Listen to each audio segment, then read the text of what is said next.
Hello बच्चों, स्वागत है आपका दक्षिणा ई लर्निंग क्लासरूम में। मैं धीरज कुमार और आज हम डिस्कस करेंगे FST 16। ठीक है, तो देखते हैं पहले क्वेश्चन से। कई सारे क्वेश्चन आपको इजी लग सकते हैं, आपके हो गए होंगे, कोशिश करना कि उनको स्किप कर दें ताकि टाइम बचे।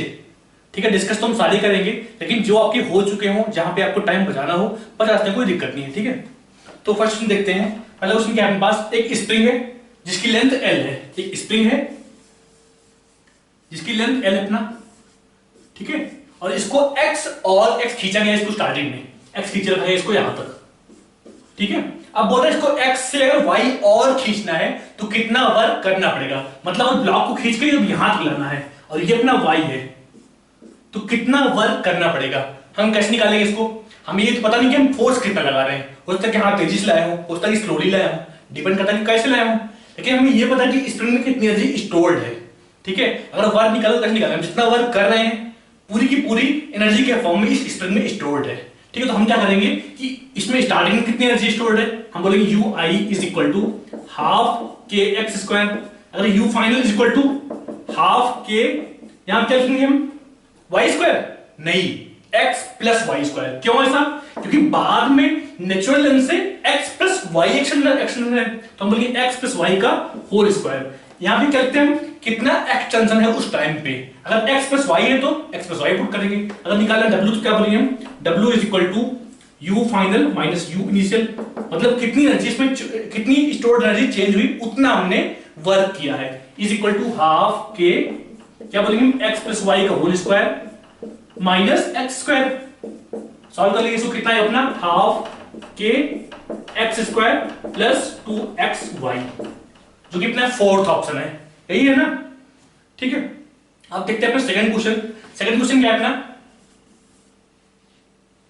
4 रॉड्स है, 5 रॉड्स अपना कुछ इस फॉर्म में रखी हुई है। ठीक है, अपना पॉइंट ए ये है, पॉइंट ए है, बी ए है, सी डी। इसका दिया है कंडक्टिविटी, इसका दिया है K1, इसका दिया है K4, इसका दिया है अपना K2, इसका दिया है K3 और इसका दिया अपना K5। यही दिया है ना। और हमें क्या निकालना है, एक रिलेशन फाइंड करना ताकि सीडी में कोई हीट करंट ना फ्लो, कोई हीट ना फ्लो। हमने क्या पढ़ा है, व्हीट स्टोन ब्रिज, जो कि पढ़ा होगा इलेक्ट्रिक करंट में।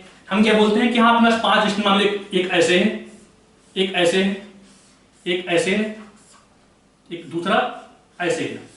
ठीक है, हम बोलते हैं इस रेजिस्टेंस में करंट नहीं फ्लो होगा। उसके लिए कंडीशन क्या है, पास ए पॉइंट ये बोला अपना, बी पॉइंट ये, सी पॉइंट ये, डी पॉइंट ये। हमने मान लो इसको बोल दिया R1, इसको R2, इसको R3, इसको R4, इसको R5 बोल दिया। अब अगर पूछता है मान लो कि इस रेजिस्टेंस में करंट ना फ्लो हो, इसके लिए कंडीशन क्या है अपना, R1 into R4 is equal to R3 into R2। यही पढ़ाया हमने, व्हीट स्टोन ब्रिज, याद है ना। क्या बोलते हैं हम, R1 into R4 is equal to R2 into R3, यही बोलते हैं हम। अब हमें यहां पे दिया गया है कंडक्टिविटीज या कंडक्टेंस, ये क्या होता है, हमने पढ़ा होगा 1 by resistance is equal to conductance, या फिर 1 बाई कंडक्टेंस 1 बाई K1, या फिर R1 क्या बोलेंगे, R1 is equal to 1 by K1, या फिर R3 is equal to 1 by K3। ये पढ़ा होगा ना यार, 1 by conductance equal to resistance. Chemistry में आया अपना, जब पढ़ा होगा इलेक्ट्रोकेमिस्ट्री, वहां पे आया होगा एक आध दो बार। तो हम क्या बोलते हैं यहाँ पे, यहां से क्या बोले अपना 1 by K1 K4 is equal to 1 by K2 K3, या फिर यहां से क्या है अपना K1 K4 is equal to K2 K3, यही आएगा ना। मतलब कौन सा ऑप्शन है अपना, first option, K1 into K4 is equal to K2 into K3। Third question क्या अपना, दो फोर्सेस हैं, एक 10 न्यूटन का, एक 5 न्यूटन का। ठीक है, अब बोल रहा है कि इस चार ऑप्शन में से कौन सा, इन दोनों फोर्स का रिजल्ट कौन सा नहीं होता है। एक फोर्स अपना 10 न्यूटन, ठीक है 10 न्यूटन, और दूसरा है 5 न्यूटन। हमें मालूम चाहिए कि मैक्सिमम रिजल्टेंट चाहिए, तो कितना लगाएंगे हम फोर्स, सेम डायरेक्शन में लगाएंगे ना यार। मान लो एक ब्लॉक रखा हुआ है, ठीक है, एक फोर्स लगा है 10 न्यूटन, एक और फोर्स है 5 न्यूटन। मान लो एक बच्चा इस ब्लॉक को खींच रहा है, एक बड़ा आदमी ब्लॉक को खींच रहा है, अगर 10 न्यूटन फोर्स लगा है। अब 5 न्यूटन किधर लगाए कि इस ब्लॉक का एक्सेलरेशन मैक्सिमम आए, तो हम क्या बोलेंगे, इधर लगाए 5 न्यूटन का। मतलब इस केस में मैक्सिमम फोर्स होगा या मैक्सिमम मैग्नीट्यूड ऑफ फोर्स इस पे लगेगा, कितना लगेगा 10 + 5, क्योंकि दोनों का डायरेक्शन सेम है। मतलब F resultant max is equal to कितना बोलेंगे 10 + 5 ये बोलेंगे हम। अगर बात करते हैं F मिनिमम कर क्या बोलेंगे हम, मान लो एक ब्लॉक है 10 न्यूटन इधर लगा रहे हैं हम, 5 न्यूटन इधर लगा दिया हमने, तब नेट फोर्स कितना होगा इस पे 5 न्यूटन का। मतलब F resultant minimum is equal to क्या बोलेंगे 10 - 5। अगर वेक्टर सम करते हैं तो बीच में एंगल क्या है यहाँ पे 180 डिग्री है, मतलब 10 - 5 इज इक्वल टू 5 न्यूटन। मतलब ये दोनों फोर्स मिलके जो भी रिजल्टेंट लगाएंगे वो 15 से 5 के बीच में होगा। अपने पास क्या है 12 न्यूटन पॉसिबल है। कब, जब मान लो 5 में किसी एंगल पे लगे, ठीक है। सेकंड ऑप्शन 5 न्यूटन पॉसिबल है, ये तो मिनिमम वैल्यू है। थर्ड ऑप्शन क्या है 10 न्यूटन, ये भी पॉसिबल है कि किसी एंगल पे लगे और दोनों का नेट रिजल्टेंट 10 न्यूटन आए। फोर्थ ऑप्शन क्या है 4 न्यूटन, जो कि पॉसिबल ही नहीं है। अगर दोनों अपोजिट लगते हैं तब भी अपना कितना आ रहा है 4 न्यूटन आ रहा है, मतलब ये पॉसिबल नहीं है। ठीक है। फोर्थ क्वेश्चन क्या अपने पास, यहां 2 ब्लॉक सिस्टम है, यहां पे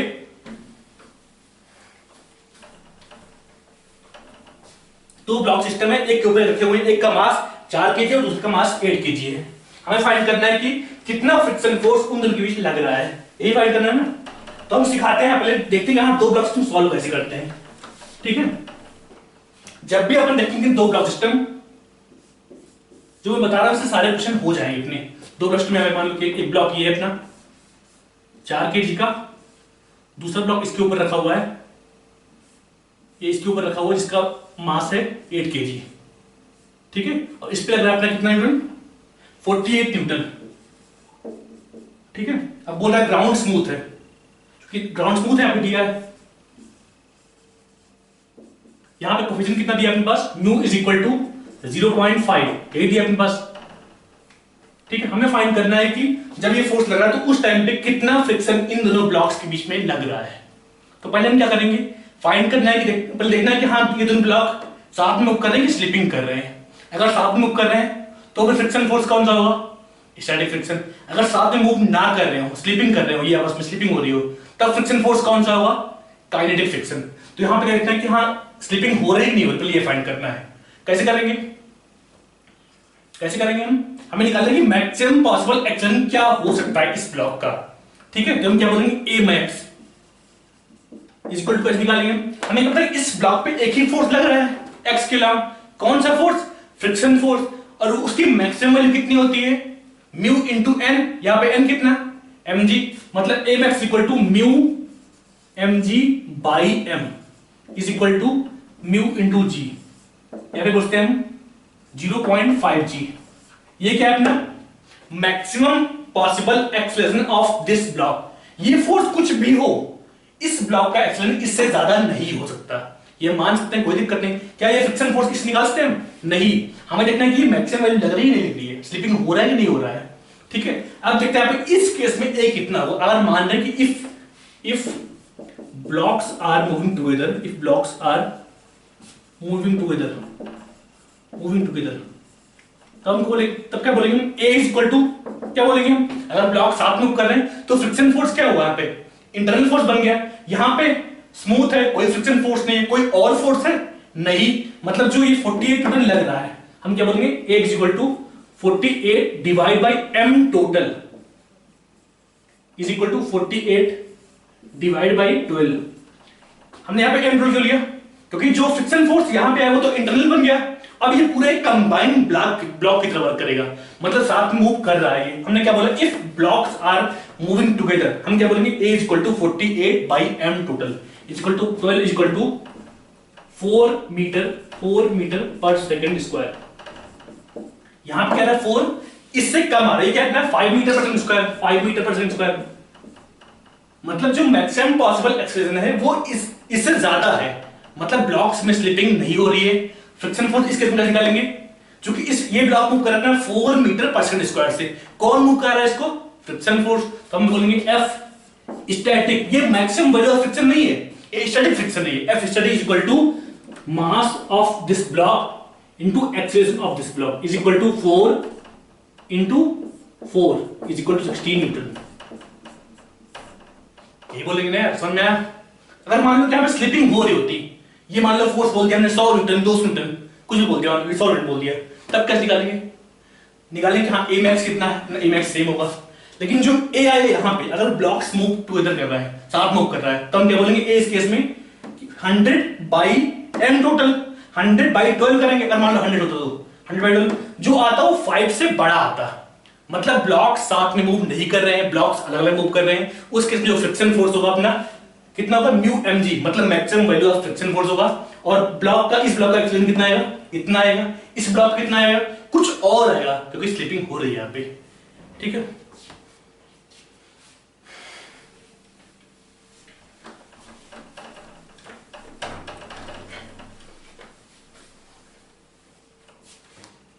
पांचों क्या बोल रहा है, if resistance is not considered in lateral motion, horizontal motion takes place with constant velocity। क्यों वेलोसिटी, हम पार्टिकल को मान लो फेंक रहे, मान लो इसको फेंका हमने, यहां से यहां फेंका, हम क्या बोलते हैं, जो भी एक्सीलरेशन है सिर्फ y के लॉन्ग है, x के लॉन्ग ना तो कोई फोर्स है ना तो कोई एक्सीलरेशन है। y के लॉन्ग एक ग्रेविटेशनल फोर्स है mg, ग्रेविटेशनल फोर्स है y के लॉन्ग, मान लो पार्टिकल को हमने फेंका ऐसे, y के लॉन्ग एक फोर्स है mg, मतलब इसका y के लॉन्ग एक्सीलरेशन कितना होगा, g से होगा।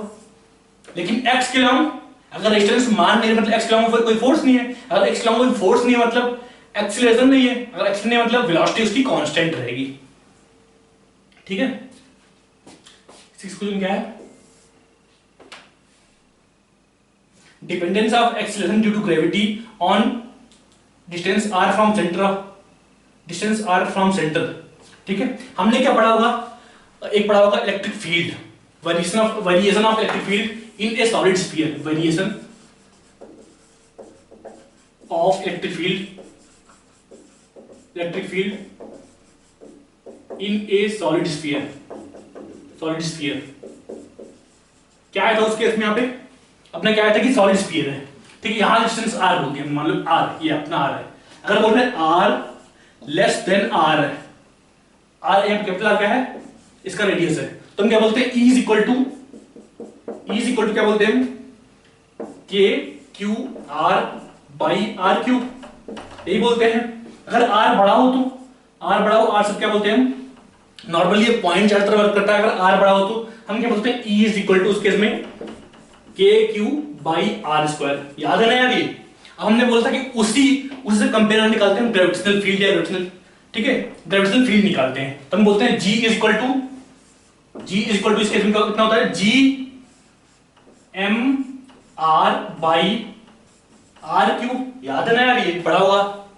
ठीक है, इस केस में क्या बोलते हैं, G is equal to G M by R square, GM by R square, ये बोलते हैं। मतलब अगर r बढ़ा रहे हैं यहाँ पे तो G की वैल्यू लीनियरली बढ़ रही है। इस केस में अगर r बढ़ा रहे हैं तो G की value 1 by x square type कुछ ग्राफ बनेगा। यहाँ पे y is equal to mx बोलते हैं, इसको क्या बोलेंगे, इसको मान लो y बोलते हैं, y is equal to m into x. m क्या होगा यहाँ पे, G m by R cube अपना m हो जाएगा, x क्या मान लेंगे इसको, तो ग्राफ कैसा बनेगा, for r less than r के लिए लीनियर बनेगा, ओरिजिन से पास होगा। इसके बाद क्या होगा, कुछ y is equal to some constant by x square type graph बनेगा, यही बनेगा ना 1 by x square type graph, मतलब कुछ इस तरह। ठीक है, अब देखते कौन सा तो सही है अपने पास। फर्स्ट ऑप्शन क्या बोल रहा है कि जी की वैल्यू लगातार घट रही है, गलत है। थर्ड ऑप्शन क्या बोल रहा है कि पहले कांस्टेंट है फिर घट रही है, बिल्कुल गलत। सेकंड ऑप्शन क्या है अपना, स्टार्टिंग में कुछ करंट है, स्टार्टिंग में बढ़ तो रहा है लेकिन लीनियरली नहीं, कुछ स्लोप के अकॉर्डिंग बढ़ रहा है। ये मान लो कि y is equal to x square type बढ़ रहा है, लेकिन हमारा क्या है अपना y is equal to mx, straight line type बढ़ रहा है, मतलब यहां से स्ट्रेट लाइन यहां तक, फिर यहां से 1 बाई एक्स स्क्वायर। ये ग्राफ क्या होगा अपना, ये अपना y is equal to mx type, ये y is equal to some constant by x square type. ठीक है, यहां पे स्ट्रेट लाइन बनेगा, यही अंतर है सेकंड ऑप्शन और फोर्थ ऑप्शन में। सेकंड ऑप्शन क्या अपना, यहाँ पे कुछ कर्व है, y is equal to x square type graph बन रहा है, लेकिन हमारा आंसर क्या है, y is equal to mx।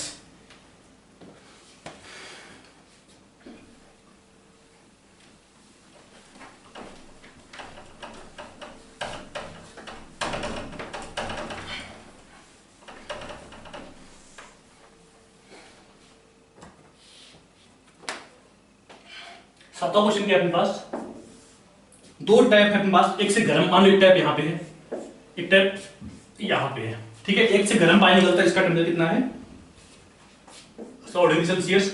एक से ठंडा पानी निकलता है, इसका टेम्परेचर कितना है 10 डिग्री सेल्सियस। हमें क्या चाहिए, इन दोनों को मिला के चाहिए 20 kg of water, 20 kg of water. ठीक है, हम निकालेंगे कितना गर्म पानी लेना है, कितना गर्म पानी लेना ताकि इस तरह का कॉम्बिनेशन मिल जाए। ये इसका टेम्परेचर कितना है, 35 डिग्री सेल्सियस। यही बोल रहा है। अगर मान लो x ग्राम या x किलोग्राम गर्म पानी लेते हैं या बॉइलिंग वाटर लेते हैं, तो ये कितना होगा अपना 20 या 20 माइनस एक्स, 20 माइनस एक्स होगा। कितना होगा 20 माइनस एक्स। ऐसा क्यों, क्योंकि हमें नेट चाहिए कितना 20 kg ऑफ वाटर चाहिए, हमने x kg ले लिया, मतलब 20 माइनस x kg ये लेना है। हमें क्या बोल रहे हैं, बाद में इन दोनों मिक्सचर का बाद में जो टेम्परेचर आ रहा है वो कितना आ रहा है 35 डिग्री सेल्सियस। क्या हम ये मान सकते हैं कि ये जितना हीट लूज कर रहा है उतना ही हीट ये इतना अमाउंट ऑफ वाटर गेन कर रहा है? क्या मान सकते हैं? हमने गर्म पानी और ठंडा पानी मिक्स किया है, ठीक है, गर्म पानी जितना हीट लूज कर रहा है, ठंडा पानी उतना ही हीट गेन कर रहा है। तो हम क्या बोलेंगे, कितना हीट लूज करेगा, x into heat capacity of water 1 होता है, 1 इंटू कितना टेम्परेचर इसका 100 से 35 पे है, ये 10 से 35 पे है, तो हम कितना हीट इसने लूज किया 100 माइनस 35 ms डेल्टा t, इसने इतना हीट लूज किया, is equal to heat gain by this water, मतलब m कितना अपना 20 माइनस mx, ms कितना, अभी पानी ये भी है ना, तो इसका भी s1 होगा। डेल्टा t कितना लेंगे इसमें, इस केस में 10 माइनस 35 30 माइनस 10, इसने कुछ हीट गेन किया, हम सिर्फ साइन नहीं लिख रहे यहाँ पे, लेकिन कितना मैग्नीट्यूड कितना होगा उसका, मतलब 35 माइनस 10, 35 माइनस 10, यहां से क्या अपना, यहां से क्या अपना 65 x is equal to 20 into 35 minus 35x, sorry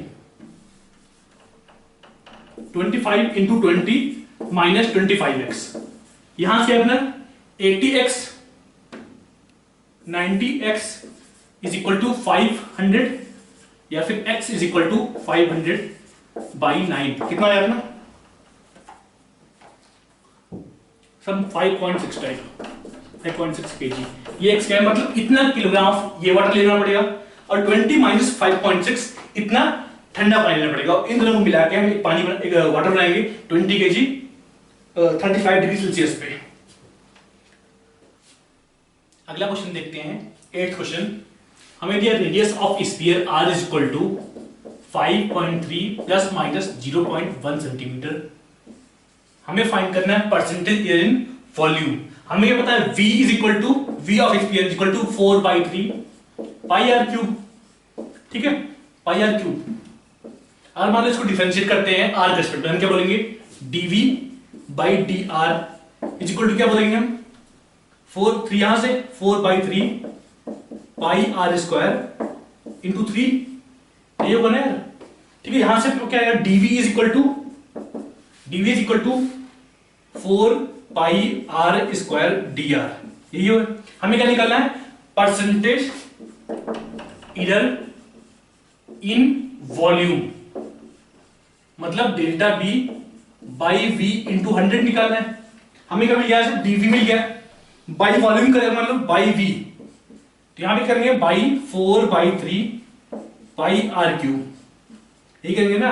ये क्या है अपना dv by v is equal to कितना, यहाँ पे 4 से 4 कैंसिल, पाई से पाई कैंसिल, r स्क्वायर यहाँ पे r क्यूब यहाँ, मतलब एक r बच जाएगा, ऊपर 3, मतलब dv by v is equal to 3 dr by r।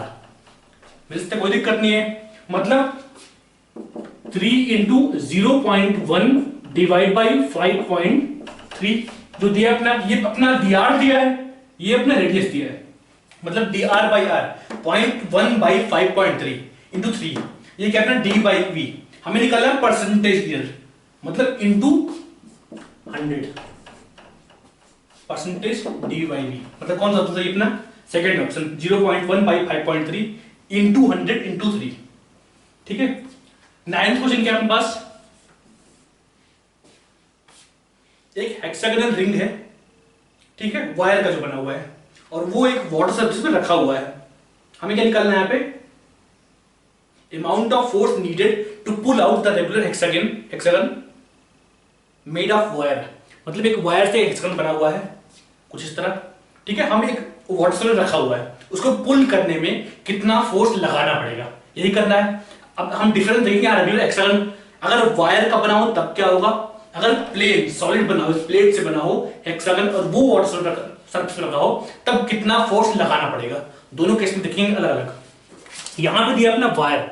Doubt इस केस में डाउट अक्सर क्या होता है कि हम एक सरफेस माने या दो सरफेस, ठीक है। तो हम हमेशा देखते हैं कि जब भी अपने पास 1D ऑब्जेक्ट हो, मान लीजिए वायर का एक पार्ट है तो यहां पे एक सरफेस इधर बनेगी इस साइड में, एक सरफेस इस साइड में बनेगी, मतलब टोटली दो सरफेस बन रही है। अगर उससे अब एक सॉलिड ऑब्जेक्ट मान लीजिए कॉपी हो, मान लीजिए हो, तो यहां पे तो मान लीजिए पानी में रखा हो, तो यहां पे एक सरफेस ये, एक सरफेस ये, एक सरफेस ये, एक सरफेस ये, बीच में तो पूरा भरा हुआ है, कोई नया सरफेस बन नहीं रहा है, मतलब बीच में कोई भी सरफेस टेंशन नहीं आएगा। लेकिन वायर केस में एक लेंथ यहां पे, एक लेंथ यहां पे, दो लेंथ बन रही है, मतलब 2L into surface tension T लेंगे हम, ठीक है। तो कितना फोर्स, मान लो हेक्सागन अपना ऐसे मान लो, तो हम क्या बोलेंगे इस पे mg, जो इसका लग रहा है ग्रेविटेशनल फोर्स, प्लस ये इसकी लेंथ अपना कितना दिया है, लेंथ कितना पास a, हाँ इसका लेंथ a, इसका लेंथ a, इसका लेंथ a, इसका भी, इसका भी, इसका भी, मतलब 6a इंटू 2 क्यों समझ आ रहा है, क्योंकि दो सरफेस बन रही है, एक सरफेस यहां पे, एक सरफेस यहां पे, जब दो सरफेस बने मतलब दो बार मल्टीप्लाई करेंगे,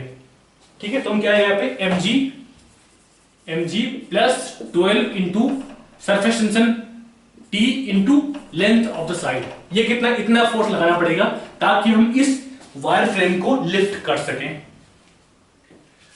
ठीक है।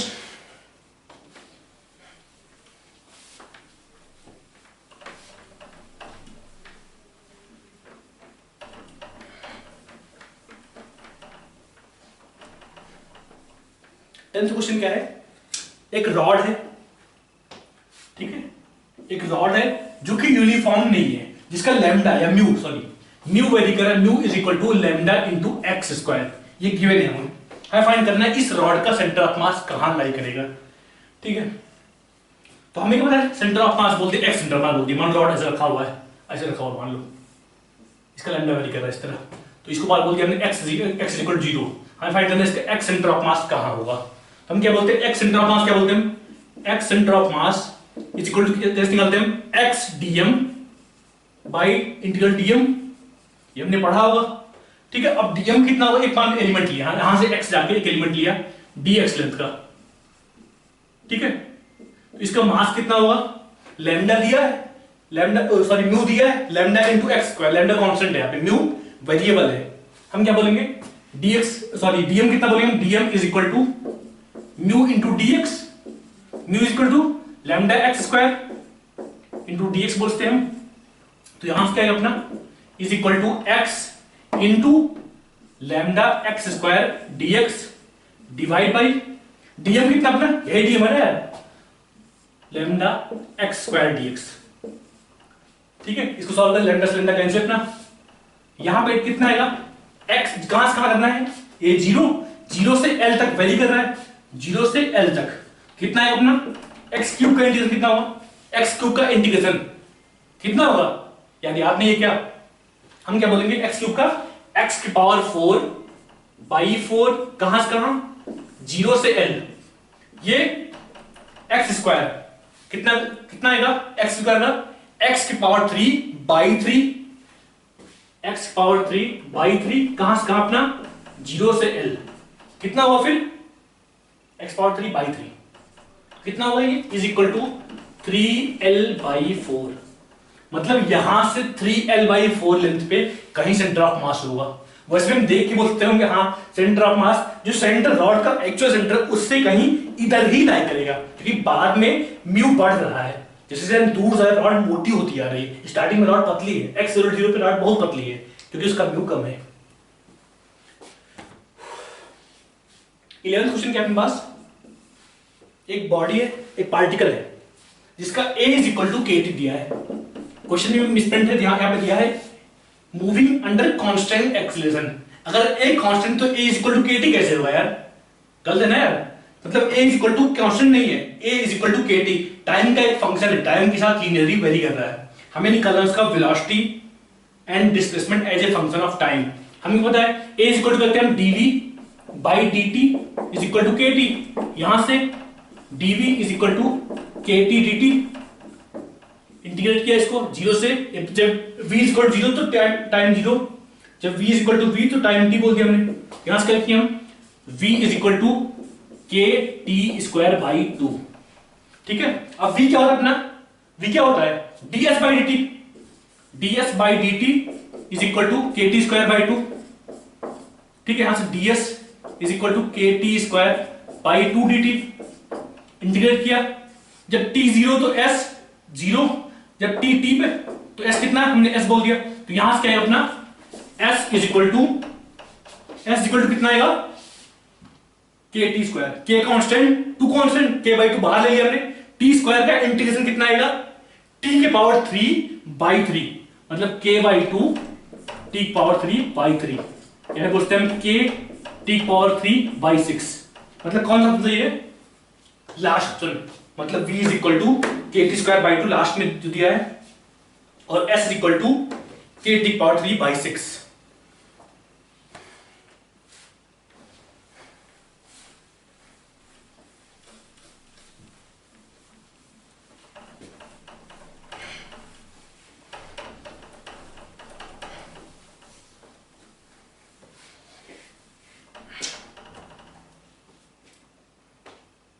ट्वेल्थ क्वेश्चन क्या अपने पास, consider Carnot cycle operating between t1 is equal to 500 and t2 is equal to 300 producing 1 kilojoule of mechanical work पर साइकिल। एक साइकिल में 1 किलोजूल वर्क कर रहा है। हमें पता है ईटा इज इक्वल टू कितना होता है कार्नोट केस में, कितना होता है 1 माइनस टी2 बाई टी1, ये पढ़ा होगा हमने। टी2 क्या है यहाँ पे टेम्परेचर ऑफ सिंक, जहां टेम्परेचर सिंक, T1 क्या है यहाँ पे टेम्परेचर ऑफ सोर्स, इसी को हम बोलते हैं कई बार W बाई क्यू, जो कि प्रॉपर डिफाइन किया गया कि हाँ ईटा कितना होता है, वहां यहां से इसको डिराइव किया गया है। W क्या है यहाँ पे, W क्या है गैस ने कितना वर्क किया, Q क्या है यहाँ पे गैस को कितना हीट दिया गया, बाहर से कितना हीट दिया गया जो रिलीज कर रहा है। अगर Q निगेटिव हो तो हम साइकिल में उसको कंसीडर नहीं करेंगे Q में। जो हीट एक्चुअल में हम दे रहे हैं, Q निकालते हैं जब Q लेते हैं, जो हीट एक्चुअल में दे रहे हैं, जो सोर्स से हीट लिया जा रहा है, सिर्फ उसको ही लेते हैं। W क्या है यहाँ पे गैस कितना वर्क कर रही है, अपना कितना यहाँ पे 1 माइनस T2 कितना यहाँ पे 300, 1 minus 300 pi T1 500 is equal to W कितना दिया अपने पास 1 किलो जूल बाई Q। हमें क्या निकालना है, find the heat transfer to the engine by the reservoir, मतलब सोर्स से कितना हीट लिया गया है, ये फाइंड करना है हमको। यहां से Q इसको क्या बोलेंगे 2 by 5 is equal to 1 kilo joule by Q, या फिर Q is equal to 5 by 2 kilo joule. अगला क्वेश्चन देखते हैं अपने पास क्या है, a ball is projected vertically upward from ground such that total distance travelled in 3.6 second is 3.6 times of distance travelled by ball in first second. क्या बोल रहा है कि जो फर्स्ट सेकंड में ट्रेवल किया उसका 3.6 टाइम्स टोटल डिस्टेंस ट्रेवल किया। हमें क्या फाइंड करना है, time of flight of ball. ठीक है, तो मान लो कि बॉल यहां से फेंका गया है u स्पीड से, तो हम क्या बोले टाइम ऑफ फ्लाइट कितना होगा, u स्पीड से फेंका गया, एक्सीलरेशन कितना है इसका g। अब u से फेंका गया है, बॉल यहां पे जाएगी कितने टाइम में, t time of flight tf by 2 time में, फिर यहां से लौट के फिर यहां पे आएगी। ये होता है ना, हम क्या बोलते हैं tf बाई 2 ये होता है और tf बाई 2 ये होता है। अब tf मान लो अगर फाइंड करते हैं u और tf में रिलेशन, क्या बोलेंगे हम, u से फेंका गया है, यहां पे इसकी स्पीड कितनी 0, मतलब कितना टाइम लेगा, कितना लेगा u बाई g, चूंकि g रेट से घट रहा है, या हम निकाल सकते हैं तो स्टार्टिंग स्पीड कितनी है प्लस u, बाद में स्पीड कितनी माइनस u, मतलब v is equal to u plus at लगाते मान लो v कितना बोलेंगे minus u is equal to u plus u minus G T, ये निगेटिव है यार, तो यहां से कितना minus 2u by minus G is equal to time flight tf बोलते हैं इसको, ये बोलेंगे, या फिर 2u by G equal to time flight. ठीक है, हमें क्या निकालना है कि इसको निकालना है, इसकी वैल्यू निकालनी है। बॉल को स्पीड से फेंका गया है, अब अगर कोई पूछे हाँ फर्स्ट सेकंड में बॉल ने कितना ट्रेवल किया है, फर्स्ट सेकंड में बॉल ने कितना ट्रेवल किया, हम क्या करेंगे S1 बॉल बोलती है, S1 इज इक्वल टू क्या बोलेंगे हम, S equal to ut plus half at square आता है, मतलब u कितना, u से फेंका गया है तो u इंटू टाइम कितना, एक सेकंड, चूंकि हम फर्स्ट सेकंड का निकाल रहे हैं, u into 1 minus half g into T square, minus क्यों, क्योंकि u तो अपवर्ड है, g नीचे है, s अपना अपवर्ड आएगा, तो यहां से s कितना रखना, u minus G by two is equal to S1, जो फर्स्ट सेकंड में ट्रेवल कर रहा है वो है ये, ठीक है। अब आप पूछेंगे s टोटल कितना होगा, बॉल यहां से यहां गया, यहां से लौट किया है, तो हम बोलेंगे क्या बोलेंगे, s total is equal to क्या बोलेंगे, अगर मान लो बॉल को यहां से यहां से ड्रॉप किया गया है और t बाई टू टाइम में, टाइम ऑफ फ्लाइट tf मान लो, तो tf बाई टू टाइम में कितना ट्रेवल करेगा, यहां से यहां पे ग्राउंड तक पहुंचेगा और उतना ही डिस्टेंस ये होगा, तो हम क्या मानते हैं स्टार्टिंग में u इक्वल टू 0 से कोई पार्टिकल ड्रॉप किया गया है और टाइम tf बाई टू में जितना ट्रेवल करेगा उसका डबल क्या होगा, टोटल डिस्टेंस ट्रेवल्ड होगा, हम क्या बोलेंगे s total equal to 2 into half g into tf by two का होल स्क्वायर।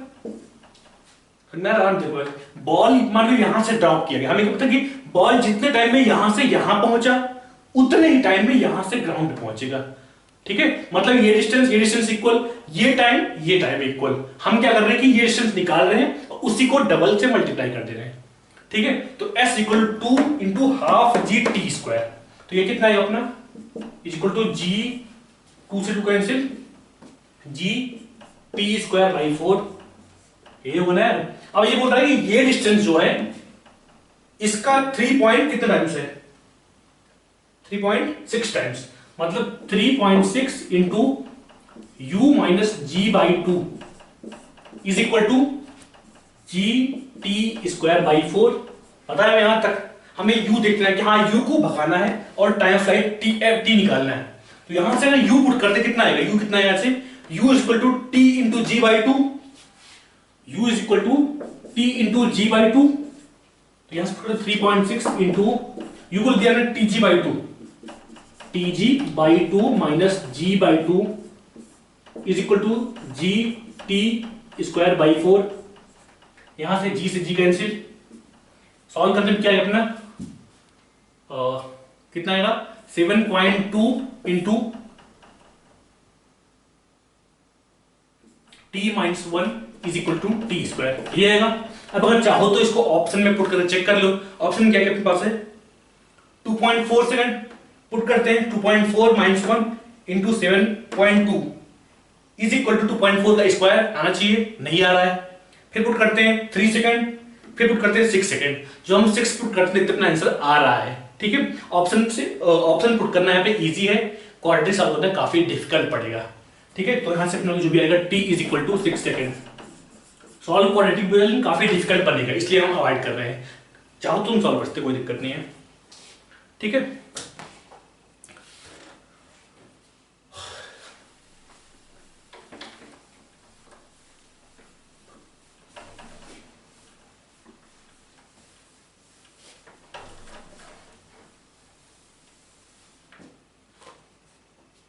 फोर्टीन क्या बोल रहा है, कोई सैटेलाइट घूम रहा है, मान लो एक सेंटर इसका, यहां पे सैटेलाइट घूम रहा है इसके, ठीक है, तो इस फोर्स कौन कौन से हैं, एक तो इधर जो ग्रेविटेशनल फोर्स है G M by R square, कोई और फोर्स इस पे नहीं, मतलब यही फोर्स इसको एक्सेलरेशन प्रोवाइड कर रहा है, सेंट्रीफ्यूगल एक्सेलरेशन, तो हम क्या लिखेंगे G M by R square, G M by R square is equal to M V square by R, M into centrifugal acceleration, ये बोलेंगे हम, ठीक है। अब क्या बोल रहा है इसमें, जब इसका रेडियस r से r माइनस डी आर हुआ, मतलब डी आर का चेंज है, उस टाइम पे वेलोसिटी में कितना चेंज आएगा, यही निकालना है अपने को। यहां देखें तो r से r स्क्वायर से r कैंसिल, ठीक है। अब अगर इसको देखते हैं कि G M by R is equal to M V square, यहां से आ रहा है, अब अगर इसको डिफरेंशिएट करते कितना आएगा, minus G M by R square is equal to M into 2v into D V by D, R इसको r के रिस्पेक्ट में डिफरेंशिएट कर लो या फिर v के रिस्पेक्ट में डिफरेंशिएट कर लो, ठीक है। अब यहां से क्या रखना, हमें निकालना क्या अपने को, डीवी निकालना है ना यार। Expression for change in orbital velocity delta we निकालना है, मतलब डीवी निकालना बात बेसिकली। तो यहां से क्या बोलेंगे, एम से एम कैंसिल, 2 नीचे भेज दिया, कितना आएगा minus G M by R square into D R ऊपर जाएगा, 2v नीचे आएगा, 2v is equal to DV, यही आएगा ना यार। अब अगर यहाँ पे वेलोसिटी आ रहा है, हमें डीवी निकालना है आर के टर्म में, आर जी एम के टर्म में, मतलब वेलोसिटी ऊपर करते हैं यहां से, कितना आएगा velocity, v is equal to G M से एम कैंसिल कर लो, यहाँ पे जी एम बाई आर का होल अंडर रूट, मतलब minus G capital M by R square, velocity put किया हमने जी एम बाई आर, ये ना जी एम बाई आर का under root is equal to into D R, into D R is equal to, sorry 2v है ना यहाँ पे, 2v into 2 बाहर निकाल देना, 2v are square, 2v velocity हमने यहां से पुट किया जी एम बाई आर का अंडर रूट, 2 यहां बाहर लिख दिया, into D R is equal to DV. ठीक है, यहां से अगर इसको सॉल्व करते हैं जो भी आ रहा है, कितना आ रहा है, D R by 2 root of, यहां रूट जीएम है, यहां पे जीएम है, मतलब रूट जीएम ऊपर बचेगा, रूट जीएम बाई, अब यहां पे आर स्क्वायर है, अंदर गया तो आर के पावर 4 होगा, अब यहां पे एक आर, यहां पे आर पावर 4, मतलब कितना बचेगा, आर की power 3 is equal to DV. ठीक है, 15 क्वेश्चन क्या अपने पास, 15 क्वेश्चन, 15 देखते हैं। 15 क्या बोल रहा है, एक ब्लॉक है, उस पर 2 फोर्स लग रहे हैं, एक ब्लॉक मान लो ऐसा रखा हुआ है, इस पे एक फोर्स लग रहा है 5 न्यूटन इधर, और एक फोर्स लग रहा है इधर, कितना 10 न्यूटन का, और ये एंगल कितना 60 डिग्री। हमें फाइंड करना है कि ब्लॉक किधर मूव करेगा, ब्लॉक का एक्सेलरेशन किधर होगा, यही अपना क्वेश्चन। ठीक है, अगर मान लो इस फोर्स को हम ब्रेक करते हैं 2 फोर्स में, मतलब मान लो 5 न्यूटन एक और 5 न्यूटन एक, तुमने एक मेडिकल का पेट फॉर्मेट पढ़ा होगा जो कि रटा होना चाहिए, जहां ऐसे 5 न्यूटन इधर लग रहा है, मान लो 5 न्यूटन इधर लग रहा है, और बीच का एंगल कितना 120 डिग्री, तब क्या होता है, जो फोर्स का मैग्नीट्यूड होता है उतना ही 5 न्यूटन इधर बीच में आता है। तो याद होगा ना यार, बहुत बार यूज किया हुआ इसको, कि हाँ 5 इधर 5 इधर, तो उनके बीच में कहीं 5 न्यूटन नेट आता है, उनका रिजल्टेंट 5 न्यूटन ही आता है। और जब ये कब, जब एंगल बीच का 120 हो, मतलब अगर इस फोर्स और इस फोर्स की नेट फोर्स रिजल्टेंट की बात करें तो 5 न्यूटन इधर आएगा, ये आ रहा है, लेकिन 5 न्यूटन और भी बाकी है, मतलब 5 है 5 है, मतलब इस ब्लॉक पे एक फोर्स इधर 5 न्यूटन का, एक फोर्स इधर 5 न्यूटन का, ये एंगल कितना 60, ये एंगल कितना 60। अब क्या बनता है बीच में एंगल, कितना बीच में एंगल 60 हो रहा है, पूरा एंगल 180 है, तो मतलब पूरी ये बीच का एंगल 60 है। अब इनके बीच में नेट फोर्स होगा, कितना होगा निकाल लेंगे, 60 मतलब इनके बीच में कहीं यहां पे होगा। ठीक है, इनके बीच मतलब ये एंगल कितना 30, ये एंगल 30, मतलब हॉरिजॉन्टल से 90 डिग्री पे नेट फोर्स आएगा, और कितना, इसका और इसका रिजल्टेंट जो भी हो निकाल लेंगे यहां से, 5 और 5 का नेट जो भी हो। ठीक है, मतलब अगर ब्लॉक मूव करेगा तो सिर्फ y के लॉन्ग मूव करेगा, x के लॉन्ग मूव नहीं करेगा। ठीक है, अब देखते हैं ब्लॉक पे और कौन कौन से फोर्स है। एक तो है अपना ग्रेविटेशनल फोर्स, मास कितना इसका, मास है √3 kg, √3 kg, मतलब नीचे कितना लगेगा अपने पास √3g, √3 into g। अब इन दोनों फोर्स का जो नेट होगा उसके मैक्सिमम पॉसिबल वैल्यू, जो मान लो कि एंगल मान 0 होता है तो कितना होता 10 न्यूटन, और ये फोर्स कितना है 10 से ज्यादा है, क्यों 10 into √3 है ना यार, 10 से ज्यादा है, मतलब ये वाला फोर्स हमेशा इससे कम ही रहेगा, मतलब ब्लॉक मूव नहीं करेगा, ब्लॉक का एक्सीलरेशन 0 होगा। चाहो तो इसको वेक्टर सम से कर सकते हो कि हाँ एक फोर्स, चाहो तो इसको वेक्टर सम से कर सकते हो कि हाँ एक फोर्स इधर 5 का है, एक फोर्स इधर 10 है, दोनों का वेक्टर सम करो, कहीं अपवर्ड इधर आएगा। ठीक है, इनका एंगल निकालना, ये एंगल लगाते नहीं अपना angle tan theta tan alpha, ये अल्फा मान लिया इसको, tan alpha is equal to b sin theta by a plus b cos theta. हम मान लिया इसको b मान लिया, इसको b वेक्टर, इसको a वेक्टर मान लिया। ठीक है, तो हम करते हैं tan अल्फा मतलब जो रिजल्टेंट बन रहा है इनका इस a वेक्टर से कितना एंगल बनाएगा। tan alpha is equal to b sin theta by a plus b cos theta. ये तो याद होगा, यहां से करेंगे अपना आंसर सेम आएगा। ये शॉर्टकट है, क्या क्वेश्चन देखा हमने, जस्ट हिट करना चाहिए, अगर हिट किया तो अच्छी बात है, नहीं तो ये अपना देसी तरीका अच्छा है, कोई दिक्कत नहीं है।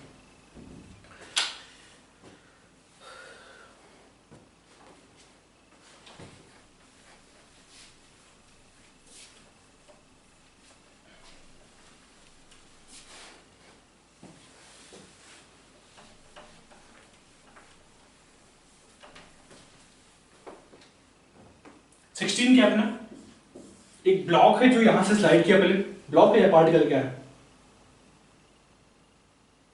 ये ब्लॉक इज रिलीज्ड, मतलब ब्लॉक को यहां पे प्लेस किया है, पहले ब्लॉक यहां से यहां पे आया, ठीक है, ये पूरा पूरा स्मूथ है, अब यहां से यहां तक ये रफ है, ठीक है, मतलब यहां से यहां तक ब्लॉक पे किसने किसने वर्क किया, नॉर्मल एक्स ने वर्क किया, मॉडल ब्लॉक यहां पे था, ब्लॉक यहां पे स्टार्टिंग नॉर्मल एक्शन इधर है, ब्लॉक यहां पे है तो नॉर्मल एक्शन इधर है, मतलब जब भी देखेंगे नॉर्मल एक्शन में मेरा डिस्प्लेसमेंट के परपेंडिकुलर ही होगा, मतलब नॉर्मल एक्शन वर्क नहीं कर रहा है, फ्रिक्शन है यहां पे नहीं है, मतलब वर्क कौन कर रहा है इस पे, सिर्फ ग्रेविटेशनल फोर्स, कितना वर्क करेगा mg इंटू डेल्टा एच, हमने पढ़ा होगा, मतलब ब्लॉक यहां से यहां तक पहुंचा, ये अपना रेडियस कितना था इसका 1 मीटर था ना यार, 1 मीटर ये 1 मीटर ये रेडियस इसका, तो हम बोलेंगे mg हाइट यहां से इस हाइट से इस हाइट पहुंचा, मतलब work done by gravitational force is equal to mg into h, कितना अपना 1 मीटर,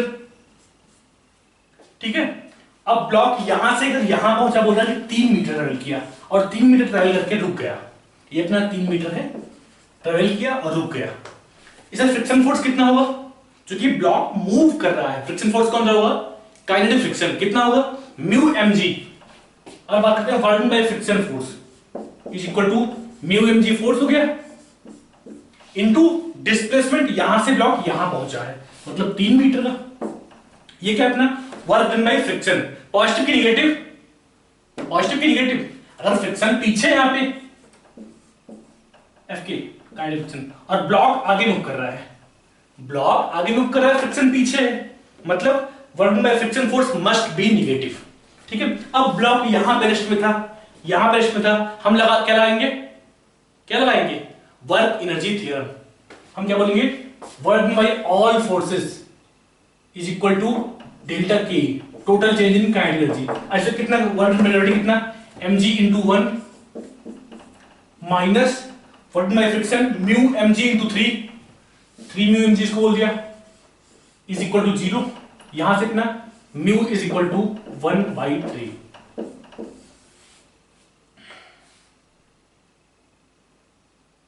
ठीक है। 17 मुझे क्या अपना 17 अपने को दिया velocity v is equal to कितना अपना 5i minus 3j plus 6k है, ठीक है, और क्या दिया अपना f vector is equal to 10i cap plus 10j cap plus 20k cap, यही है, ठीक है। हमें क्या निकालना है instantaneous power applied on the particle, power क्या होता है, पावर इक्वल टू क्या होता है, और हमने पढ़ा f डॉट v जब वेक्टर फॉर्म में दिया हो, तो यहां पे f कितना है अपना 10i cap plus 10j cap plus 20k cap, v कितना है 5i cap minus 3j cap plus 6k cap, अब डॉट प्रोडक्ट निकालना, मतलब i को i से, j को j से, k को k से, मतलब 10 5 जा 50 माइनस 30 प्लस 120 कितना आएगा 120 प्लस 20, हाँ कितना आएगा 140 watt is equal to 10i plus 10j plus 20k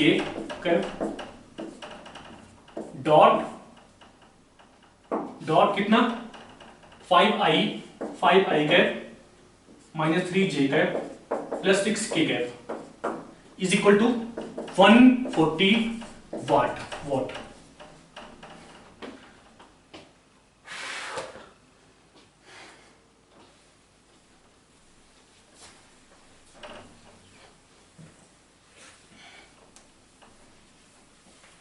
eighteen question क्या है, 3 स्प्रिंग अपने पास, हमने पढ़ा हुआ spring in series, spring in parallel, पढ़ा होगा तो याद होगा अच्छे से। ठीक है, हम क्या बोलते हैं कि दो स्प्रिंग सीरीज में कब है, दो स्प्रिंग सीरीज में कब है, जब उसमें फोर्स या टेंशन सेम हो। दो स्प्रिंग पैरेलल कब है, जब उसमें एक्सटेंशन सेम हो। अगर एक स्प्रिंग को एक्स डिफॉर्म किया, दूसरा भी अगर एक्स डिफॉर्म हो रहा है, इसका मतलब दोनों पैरेलल में है। सीरीज में क्या, मान लो स्प्रिंग यहां पे, स्प्रिंग यहां पे है, अब इसको खींचा हमने, मान लो एफ फोर्स है, तो ये भी तो एफ से खींचेगा ना, मतलब ये दोनों सीरीज में है। यहां पे क्या अपने पास 18 में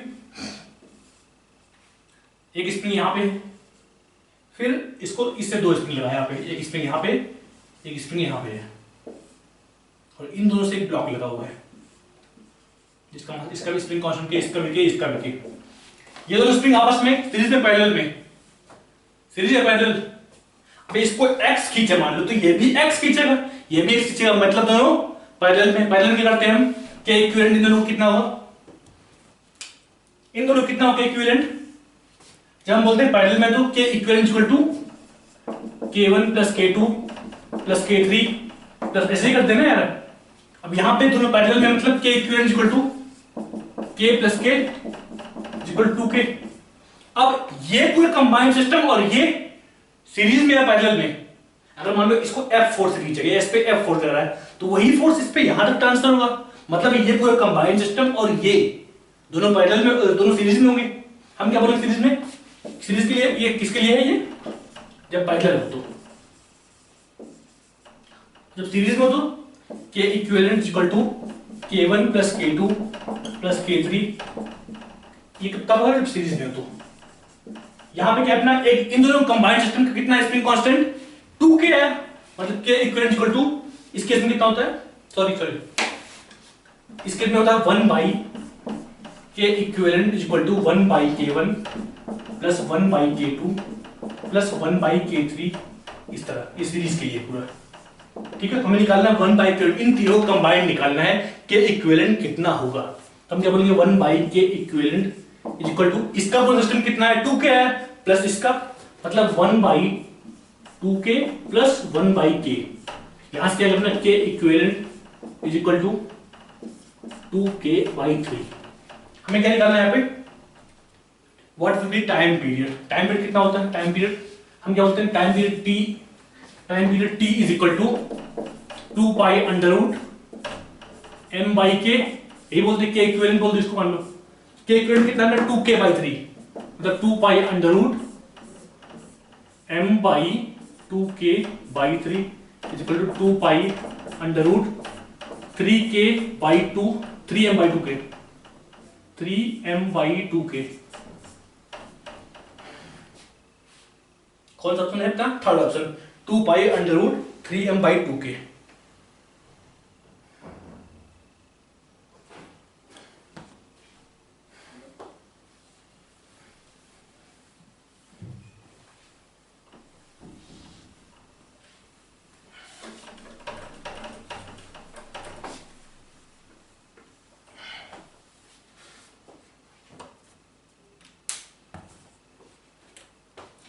के अपने पास,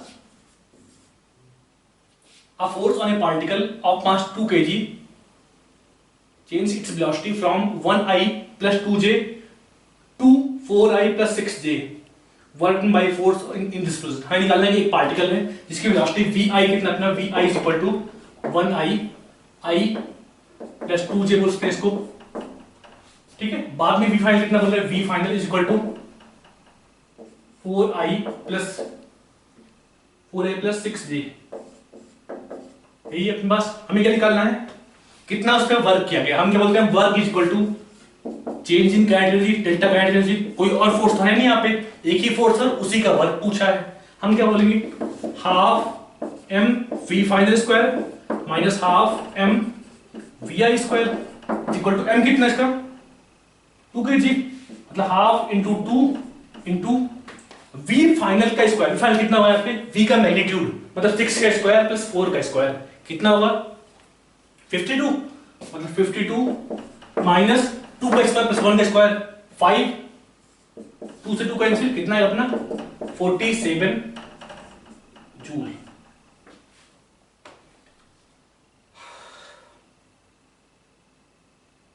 क्वेश्चन क्या है अपना, एक ब्लॉक रखा हुआ है इंक्लाइंड प्लेन पे, ठीक है, इस पे फोर्स कौन से होंगे, एक normal reaction mg, normal reaction n, mg इधर नीचे की तरफ, और कौन से फोर्स इस पे, हाँ एक फ्रिक्शन फोर्स मान लो Fs बोल दिया हमने, क्योंकि ब्लॉक पूरा रेस्ट में है।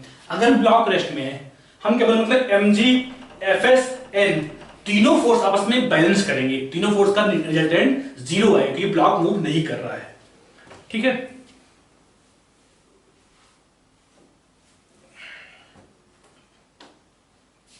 हमें क्या बोल रहा है, force exerted by surface on the block, surface block पे कितना फोर्स अप्लाई कर रहा है, कौन कौन सा फोर्स, सरफेस लगा बोले, देखो बोले फ्रिक्शन कौन लगा रहा है, सरफेस, हाँ नहीं, हाँ क्योंकि सरफेस की रफनेस की वजह से फ्रिक्शन लगता है, नॉर्मल रिएक्शन, हाँ mg नहीं, मतलब ये दोनों फोर्स सरफेस लगा रहा है, ये अदर कोई मान लो कि अर्थ लगा रही है, हम बोलेंगे इन दोनों फोर्स का रिजल्टेंट जो भी आएगा बीच में आएगा कुछ, और वो इसके बराबर आना चाहिए ना, ठीक है। तो हम क्या बोलेंगे कि हाँ चूंकि ब्लॉक रेस्ट में, अगर ब्लॉक मूव कर रहा होता तो हम Fs और n का रिजल्टेंट निकालते, अगर वैसे भी देखिए यहाँ पे तो F कितना होगा, Fs कितना होगा, mg sin थीटा, इधर कितना होगा ये mg cos theta, n is equal to mg cos theta, n is equal to mg cos theta, Fs is equal to mg sin theta।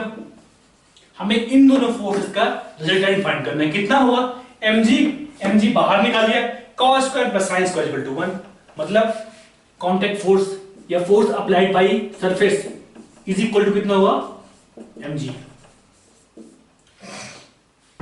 तो हम देखते हैं क्वेश्चन नंबर 21, ठीक है। इसमें क्या है, a torque of 30 Newton meter is acting on a wheel of mass 5 kg and moment of inertia 2 kg meter square.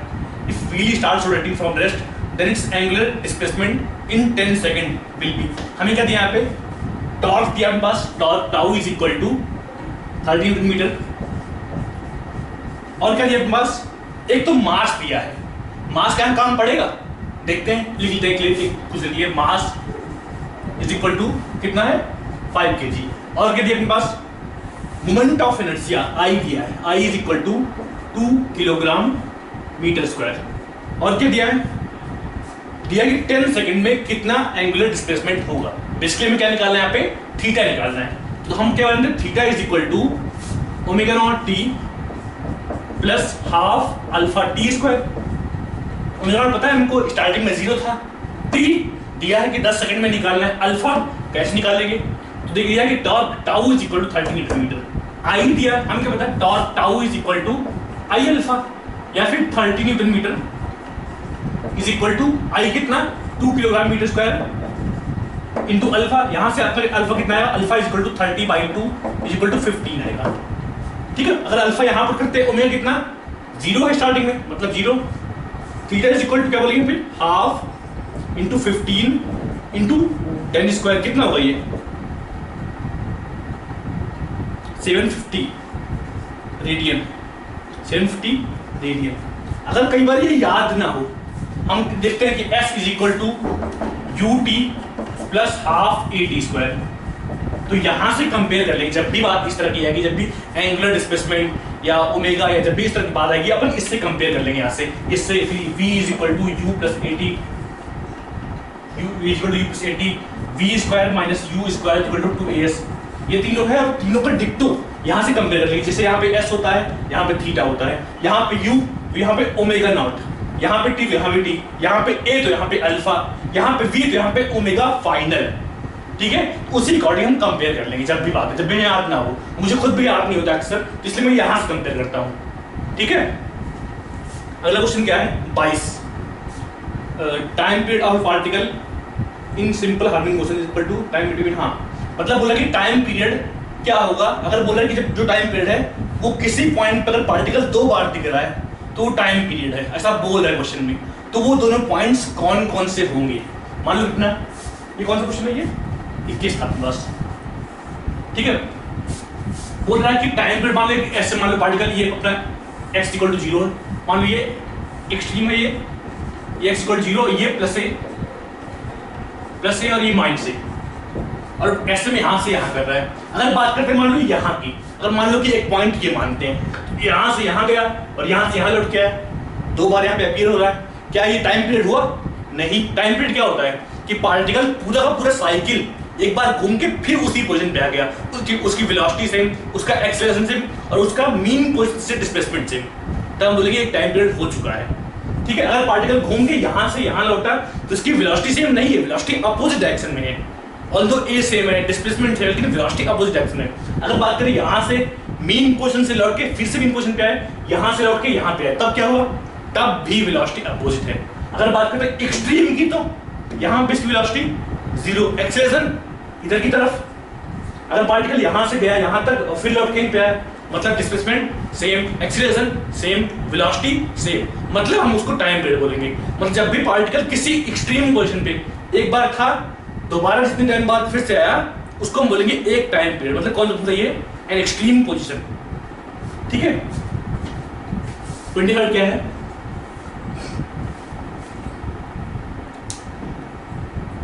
हमें दिया है disc of mass m and radius r is rolling with angular speed omega on a horizontal plane. एक plane पे disc पूरा roll कर रहा है। ठीक है, कुछ अपने पास ऐसा ही है और यहां पे एक डिस्क अपने पास, ठीक है, जो रोल कर रहा है अपने पास, ये ओमेगा से, इधर x दिया इधर y दिया। हमें क्या फाइंड करना है? The magnitude of angular momentum of disc about origin. Angular momentum क्या होता है? क्या होता है? हम इसको एल बोलते हैं, एल इज इक्वल टू क्या बोलते हैं? L vector is equal to I into omega vector. ये कब? जब पार्टिकल का सेंटर ऑफ मास रेस्ट में हो। क्या सेंटर ऑफ मास यहाँ पे रेस्ट में है? अगर मान लो डिस्क की बात, तो डिस्क कैसे आगे बढ़ रहा है, मतलब सेंटर ऑफ मास यहाँ से मूव कर रहा है। तो हम अगर L is equal to I omega, गलत आएगा यहाँ पे, तो क्या करते हैं? L is equal to I omega plus M into R cross V C O M. ये पूरे में हमेशा याद रखिए। एल क्या है यहाँ पे? Angular momentum. एल क्या है यहाँ पे? Angular momentum. एल क्या है यहाँ पे? Angular momentum. L is equal to I omega plus M into R cross B, R cross B. ठीक है, ये क्या हुआ है? क्योंकि यहाँ पे सेंटर ऑफ मास मूव कर रहा है। अगर सेंटर ऑफ मास रेस्ट में होता, हम बोलते हैं ये टर्म 0 है। अगर बॉडी घूम ना रही होती सेंटर ऑफ मास के अबाउट, तो हम बोलते हैं ये टर्म 0। तो यहाँ पे क्या है? चूंकि रोलिंग हो रही है, मतलब ये टर्म भी है अपने पास और ये टर्म भी है, तो निकालते कैसे? अगर मान लो ओमेगा से घूम रहा है, बन के बोले आई कितना होगा डिस्क का? डिस्क है ना, हाँ, डिस्क का आई कितना होगा? M R square by 2 into omega बोलते हैं। डायरेक्शन क्या होगी? Direction inward the plane. Omega ये है, ओमेगा वेक्टर किधर होगा? यहाँ पे ऐसे घूम रहा है। हम थंब रूल देखते हैं अपना, तो इनवर्ड होगा। इसकी डायरेक्शन देखते हैं, तो यहाँ पे ओ अपना पॉइंट यहाँ पे, आर वेक्टर कौन सा हुआ? आर वेक्टर कौन सा हुआ? ये वेक्टर हो रहा है R vector, centre of mass का। और वी किधर है? इधर की तरफ, इधर की तरफ। तो आर क्रॉस वी करते हैं, वो भी इनवर्ड आता है। M into R cross V, M into plus M into R cross V inward आएगा। ठीक, कितना होगा? कितना होगा? इसका ये कंपोनेंट लेना है आर साइन थीटा, ये अपना आर वेक्टर है। वी वेक्टर इधर है अपना आगे की तरफ, वी वेक्टर आगे की तरफ, ये अपना वी वेक्टर इधर। ठीक है, और जब करेंगे आर साइन थीटा, मतलब ये रेडियस, मतलब ये रेडियस, ये होगा ना यार, तब क्या बोलेंगे हम? M into V into R. R क्या है पे? इस डिस्क का रेडियस या इस, ठीक है, इस डिस्क का radius, M V R plus M into M R square by 2 into omega. अब यहाँ पे ओमेगा क्या होगा? वी क्या हुआ? यहाँ पे वी कैसे निकालेंगे? क्योंकि यहाँ पे कुछ दिया नहीं है, तो हम मानेंगे प्योर रोलिंग हो रही है। अगर प्योर रोलिंग हो रही है मतलब V is equal to omega. Pure rolling, pure rolling हो रही है, हम क्या बोलेंगे यहाँ पे? v is equal to omega. Put करते हैं यहाँ पे, कितना है अपना?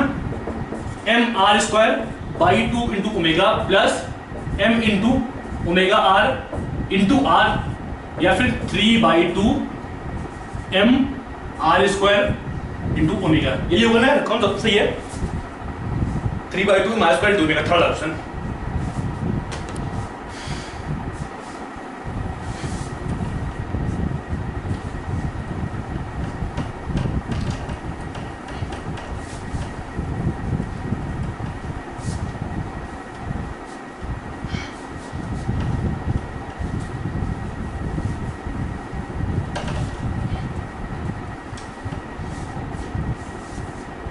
अगला कौन सा? 24th में बोल क्या रहा है? क्वेश्चन देखते हैं। ये एक टैंक अपने पास मान लो, या कुआं है वेल अपने पास ऐसे यहाँ, ठीक है। इसमें बोल क्या रहा है कि यहाँ पे क्या होता है, यहाँ तो मान लो भरा हुआ है, ठीक है। अब यहाँ से क्या बोल रहा है, यहाँ से 3 मीटर अंदर जो भी प्रेशर मान लो, इसको बोल दिया हमने पी बोल दिया, पीएम बोल दिया मान लो, ठीक है। जो प्रेशर होगा और जो यहाँ पे प्रेशर होगा, जो यहाँ पे प्रेशर होगा ग्राउंड पे, वो इसका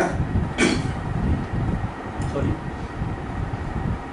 हाँ, जो प्रेशर यहाँ पे होगा 3 मीटर के डेप्थ में, उसका 15 टाइम्स यहाँ वाला प्रेशर होगा। यही बोल रहा है क्वेश्चन में। अब देखते हैं यहाँ प्रेशर कितना होगा, कितना होगा यहाँ पे, यहाँ पी नॉट, यहाँ पे पी नॉट प्लस रो जी एच, एच कितना है यहाँ पे 3, पी नॉट प्लस रो जी एच कितना 3, ठीक है, इज इक्वल टू इसका 15 टाइम्स, इसका 15 टाइम्स क्या है, जो बॉटम पे प्रेशर है, जो ग्राउंड पे यहाँ प्रेशर है।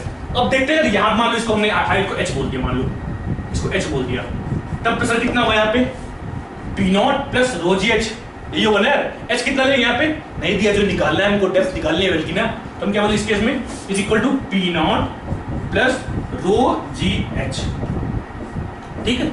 और क्या दिया इसके अलावा, atmospheric pressure is 10 metre column of water, मतलब जो पी नॉट है, P naught is equal to 10 metre column of water, मतलब जो प्रेशर 10 मीटर डेप्थ पे पानी के अंदर होगा वही प्रेशर एटमॉस्फेरिक होगा, ठीक है। हम बोलेंगे रो जी इंटू 10, और इसमें कोई दिक्कत नहीं, तो इसको अगर यहाँ पुट करते कितना रखना 15 into rho g into 10 plus rho g into 3 is equal to यहाँ पे rho g into 10 plus rho जी एच, रो जी एच यही होगा यहाँ पे, ठीक है। अब यहाँ देखते हैं कितना रखना, रो जी 10 प्लस 3 13, मतलब 15 into 13 into rho G is equal to यहाँ पे रो जी एच प्लस 10 बोलते हैं, एच प्लस 10, यहाँ पे रो जी से रो जी कैंसिल, बचा क्या 15 into 13 is equal to H plus 10, या फिर H is equal to 15 into 13 minus 10 is equal to कितना होगा 185 मीटर। ये क्या है अपना डेप्थ ऑफ वेल, जो हमने एच एज्यूम किया था, ये क्या है एच, जो हमने डेप्थ एज्यूम किया था एच माना था वो है, ठीक है। अगला क्वेश्चन बोलते हैं 25th,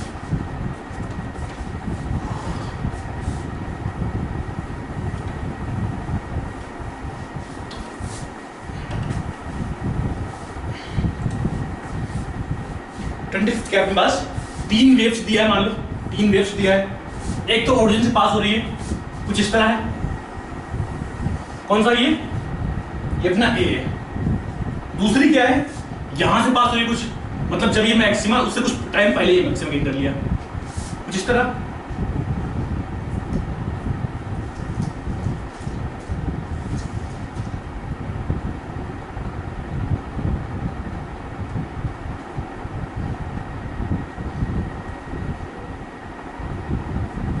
ठीक है। और तीसरा क्या है अपना, एक वेव यहाँ पे है जो कि जब इसका 0 है तो इसका मिनिमम है, मतलब कुछ इस तरह, ठीक है। अगर देखते मान लो इस वेव की इक्वेशन कौन सा वेव है, ये ए है, यहाँ वाली बी है और ये सी है, ठीक है। अगर मान लो इसकी इक्वेशन लिखते हैं क्या लिखेंगे, कुछ सम कांस्टेंट, इसका मान लो बोलते हैं कि y इज इक्वल टू लिखेंगे, मान लो एक कांस्टेंट a sin थीटा, इस पे इसको कोई दिक्कत नहीं है, ठीक है।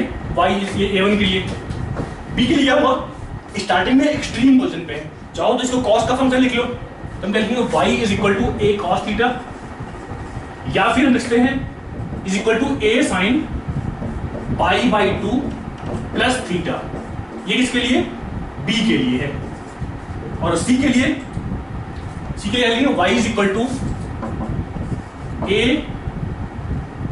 माइनस a cos थीटा लिखते हैं, या फिर लिखते हैं minus a sin theta minus pi by 2, ये किसके लिए c के लिए, मतलब जो वेव a है वो ओरिजिन मीन मान लो इसको बेस मानते हैं, तो ये इससे पाई बाई 2 फेज आगे है, ये वाला इससे पाई बाई 2 फेज पीछे है, ठीक है। मतलब ये वेव लीड कर रही है, ये वेव लीड कर रही है और ये वेव लैग कर रही है।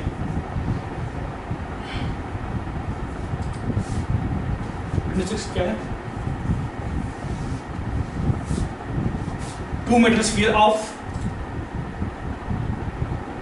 meter spheres are falling through a liquid of density 2 into 10 power 3, मतलब लिक्विड डेंसिटी दिया है 2 into 10 power 3 और दो स्फीयर है जिनका रेडियस डिफरेंट है, दोनों एक लिक्विड से पास हो रहे हैं, ठीक है। और क्या दे रहा है, दोनों मूव करें सेम यूनिफॉर्म स्पीड से।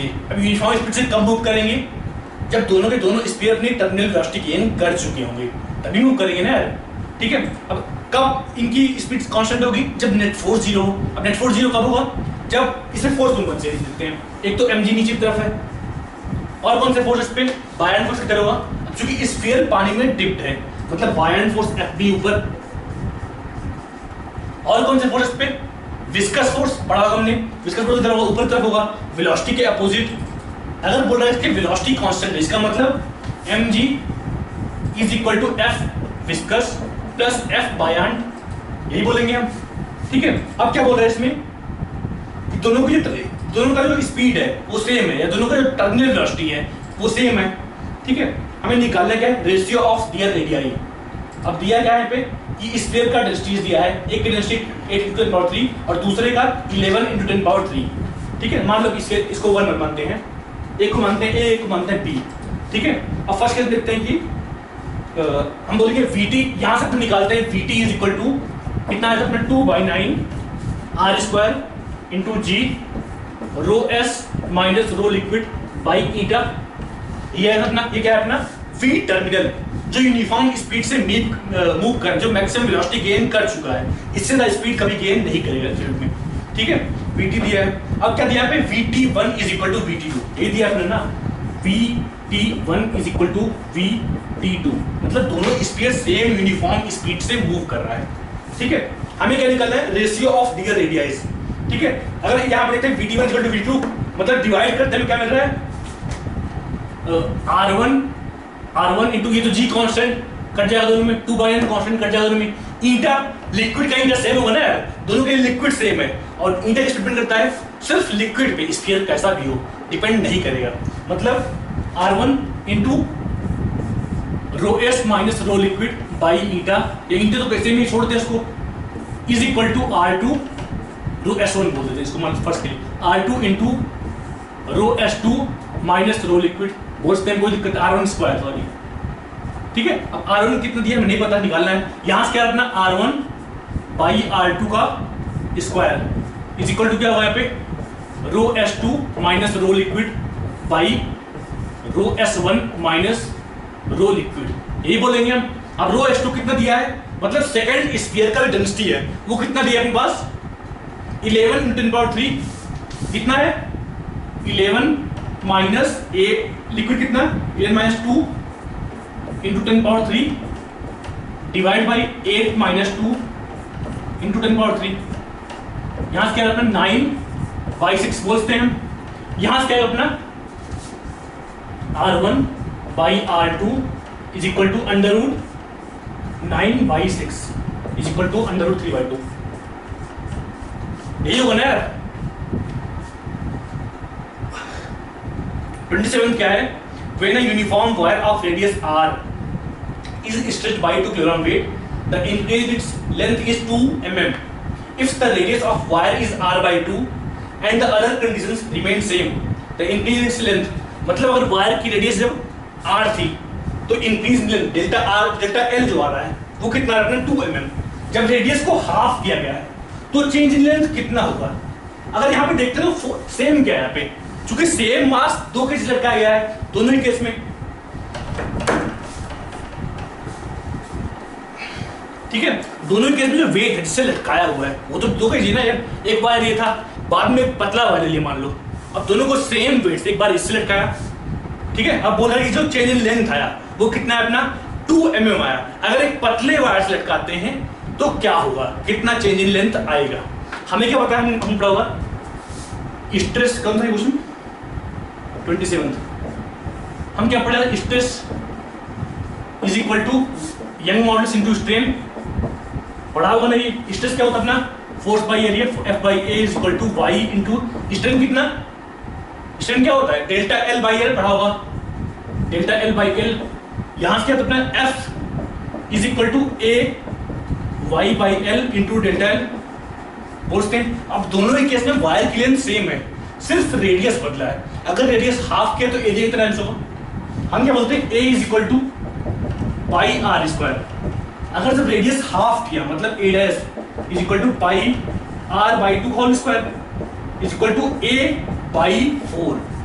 मतलब बाद में जो एरिया होगा वो 1/4 टाइम्स बचेगा। कितना होगा? 1/4 टाइम्स। तो यहां से क्या रहा अपना एफ सेम हो चुकी, ठीक है, मतलब ये सेम हुआ। अब एक केस में क्या बोल रहा है, जब ए को 1/4 टाइम्स किया तो डेल्टा एल कितने टाइम्स होगा, ताकि ये एफ सेम रहे, 4 टाइम्स होगा ना यार। यहां से आएगा, हम क्या बोलते हैं, ए1 इंटू डेल्टा एल1 हम बोलते हैं is equal to A two into delta L two बोलते हैं, क्योंकि यहाँ पे एल कांस्टेंट है, ए डिफरेंट दोनों के लिए। वाई किस डिपेंड करेगा? वायर के मटेरियल पे, और वायर सेम ही है अपना, वायर का मटेरियल सेम है, एफ सेम है, मतलब a1 into delta 1 is equal to a2 into delta 2। यहाँ से क्या रखना, a into 2mm is equal to, ये कितना है इसका a/4 इंटू डेल्टा L2 जो निकालना है हमको, यही निकालना है ना यार। यहाँ से क्या रखना, delta L2 is equal to 4 into 2 is equal to 8mm। 28 क्या है, a wheel is at rest, its angular velocity increases। हाँ, बोला गया कि व्हील स्टार्टिंग में रेस्ट में था और इसका एंगुलर वेलोसिटी 0 से यूनिफॉर्मली इंक्रीज हो रहा है 80 तक, 80 रेडियन पर सेकंड तक, ठीक है। मतलब ओमेगा स्टार्टिंग में 0 था, बाद में 80 है, 5 सेकंड बाद। हमें क्या निकालना है, टोटल एंगुलर डिस्प्लेसमेंट। अगर यहाँ से देखिए, मान लो स्टार्टिंग में यहाँ से omega naught is equal to 0 बोलते हैं, omega final is equal to 80 radian पर सेकंड। कितने टाइम में? 5 सेकंड में। तो यहां से अल्फा निकाल लेंगे हम। अल्फा इज इक्वल टू कितना होगा, alpha is equal to delta omega by time T is equal to 80 by 5 is equal to 16, ठीक है, ठीक है। हमें क्या निकालना है यहाँ पे, टोटल एंगुलर डिस्प्लेसमेंट, मतलब थीटा निकालना है। तो हमें पता थीटा इज इक्वल टू पढ़ा होगा हमने omega naught T plus half alpha T square. हमें पता है हमें थीटा निकालना है, ओमेगा नॉट पता है हमको, स्टार्टिंग में 0 था ना यार। अल्फा पता है हमको, अल्फा 16, टी पता है 5 सेकंड। तो थीटा इज इक्वल टू, ये तो 0 है ना, is equal to half into 16 into 5 का स्क्वायर, 5 ना, इंटू 5 का स्क्वायर इज इक्वल टू कितना होगा, 200 रेडियन। मतलब इतना घूमेगा 5 सेकंड में।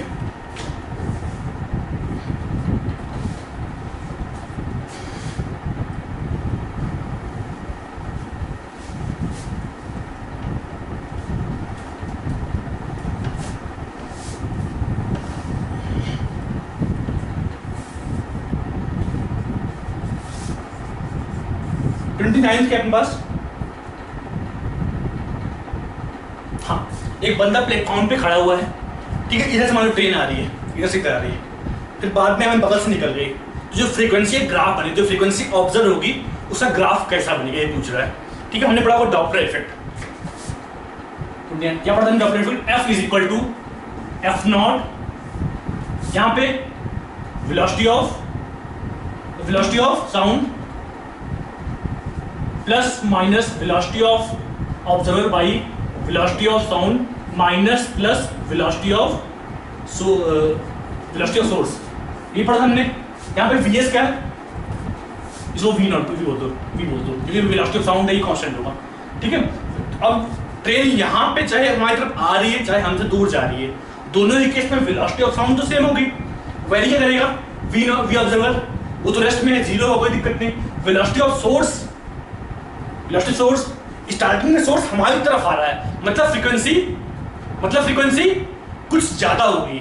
जो नॉर्मली फ्रीक्वेंसी ऑब्जर्व होती है, अगर मान लो ट्रेन रेस्ट में होती, जो फ्रीक्वेंसी ऑब्जर्व होती उससे कुछ ज्यादा होगी, क्योंकि ट्रेन हमारी तरफ आ रहा है। अब अगर हमसे दूर जा रहा है तो जो फ्रीक्वेंसी ऑब्जर्व होगी वो नॉर्मल फ्रीक्वेंसी से कुछ कम ऑब्जर्व होगी, ठीक है। अगर स्टार्टिंग में ट्रेन हमारी तरफ आ रहा था तो उस केस में क्या होगा, F1 बोलता हूँ उसको, F1 is equal to F naught, क्या बोलेंगे यहाँ पे V velocity of sound same ही होगा, observer 0 by velocity of sound, यहाँ पे माइनस की प्लस, जब हमारी तरफ ट्रेन आ रहा था उस टाइम पे माइनस की प्लस, क्योंकि जो ऑब्जर्व फ्रीक्वेंसी है वो नॉर्मल फ्रीक्वेंसी से ज्यादा है, मतलब यहाँ पे माइनस होना चाहिए ताकि ये क्वांटिटी एफ नॉट से बड़ी आए। जब भी हम इस तरह कुछ करेंगे माइनस प्लस प्लस माइनस में कभी नहीं आएंगे, हमें देखना है कि हाँ सोर्स हमारी तरफ आ रहा है कि जा रहा है दूर, उसके बाद निकालेंगे कहाँ पे प्लस होगा कहाँ पे माइनस होगा। अगर मान लो कि ऑब्जर्वर मूव कर रहा होता, मान लो ऑब्जर्वर हम उसकी तरफ जा रहे होते, तब क्या होता, मान लो कि हम इधर से भाग रहे होते दिन तरफ, तब क्या होता, हमें फ्रीक्वेंसी कुछ ज्यादा सुनाई पड़ती। क्यों? कि हम उसकी तरफ मूव कर रहे हैं, सोर्स की तरफ मूव कर रहे हैं, मतलब फ्रीक्वेंसी जो ऑब्जर्व होगी वो नॉर्मल फ्रीक्वेंसी से ज्यादा होगी, मतलब यहाँ पे पॉजिटिव होगा उस टाइम पे। हम जब भी पॉजिटिव नेगेटिव देखेंगे खुद की लॉजिक से देख लेंगे, ठीक है। यहाँ पे जीरो है ऑब्जर्व वेलोसिटी, यहाँ पे माइनस क्यों लगाया, क्योंकि यहाँ पे सोर्स हमारी तरफ मूव कर रहा है, मतलब जो ऑब्जर्व फ्रीक्वेंसी होगी वो एफ नॉट से ज्यादा आएगी, मतलब यहाँ माइनस आना चाहिए, माइनस वेलोसिटी ऑफ सोर्स, ये होगा। अब जब ट्रेन यहाँ पे आई तो उस मोमेंट जब ट्रेन जस्ट यहाँ पे हुई तब फिर फ्रीक्वेंसी कुछ कम हुई, बगल में की तो फ्रीक्वेंसी और कम हुई, मतलब F2 बहुत कम बोलते हैं उसको, F2 equal to F naught V, यहाँ पे ऑब्जर्वेशन में बाई V प्लस VS। यहाँ प्लस क्यों? क्योंकि जो ऑब्जर्व फ्रीक्वेंसी होगी वो नॉर्मल फ्रीक्वेंसी से कम होगी, ठीक है। अब देखते हैं ग्राफ उसका।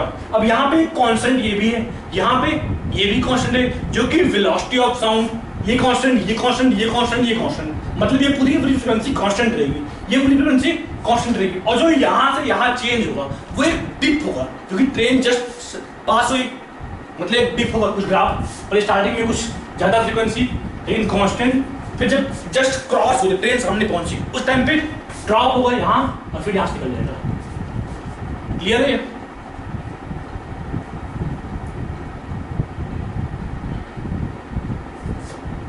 थर्टी क्या बोल रहे हैं?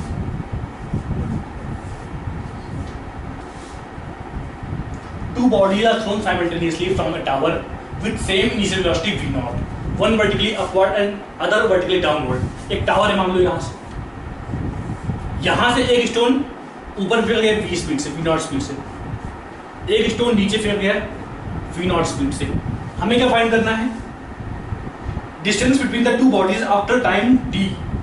अगर देखते हैं मान लो इस बॉडी की वेलोसिटी इसके एस्पेक्ट में कितनी होगी, इस बॉडी की वेलोसिटी इसके एस्पेक्ट में, हम क्या करेंगे, इसकी वेलोसिटी उल्टा करके इसको दे देंगे, यही करते हैं हम, इसकी वेलोसिटी उल्टा करके इसको दे देंगे, मतलब इसकी वेलोसिटी 2v0, मतलब इसके एस्पेक्ट में इसकी वेलोसिटी, इसको मान लो b बोलते हैं, इसको मान लो a बोल दिया, इसको मान लो b बोल दिया, तो बोलेंगे विद रिस्पेक्ट टू b, क्या बोलेंगे हम, ये मूव कर रहा है 2v0 स्पीड से और ये खुद रेस्ट में, यही बोलेंगे। अगर इसका एक्सेलरेशन g है तो इसका भी g होता है, मतलब रिलेटिव एक्सेलरेशन 0, इसका भी g डाउनवर्ड है ना, इसका भी g डाउनवर्ड है, मतलब दोनों के बीच में जो रिलेटिव एक्सेलरेशन आएगा वो 0 आएगा। रिलेटिव वेलोसिटी कितनी आ रही, 2v0, t टाइम बाद रिलेटिव डिस्प्लेसमेंट कितना होगा, 2v0 इनटू टाइम t, मतलब अगर t टाइम बाद पूछा कितना डिस्टेंस दोनों बॉडीज के बीच में होगा तो हम क्या बोलेंगे, 2v0 इनटू टाइम t। फिर क्या बोला 31, during phase transformation of vapour into liquid, क्या बोल रहा है, हीट एब्जॉर्ब होती है, हीट रिलीज होती है। हमें कहता है फेज, मान लो वेपर से लिक्विड बन रहा है, वेपर के पास कुछ लैटेंट हीट होती है जो कि हीट के फॉर्म में रिलीज होगी, वेपर के पास कुछ ना कुछ लैटेंट हीट है, पानी के पास कुछ नहीं है ना, तो यहाँ से हीट रिलीज हुई और वही बोल रहा है कि इट रिलीजेस हीट। वेपर का एनर्जी ज़्यादा है, पानी के पास एनर्जी कम है ना। अगर बात करें सेम टेम्परेचर पे, जब बात करते हैं कि फेज ट्रांसफॉर्मेशन, मतलब टेम्परेचर सेम है यहाँ पे, अब जो इसके पास लेटेंट हीट है, लेटेंट हीट ऑफ वेपराइजेशन, वो रिलीज होगी और पानी बनेगा।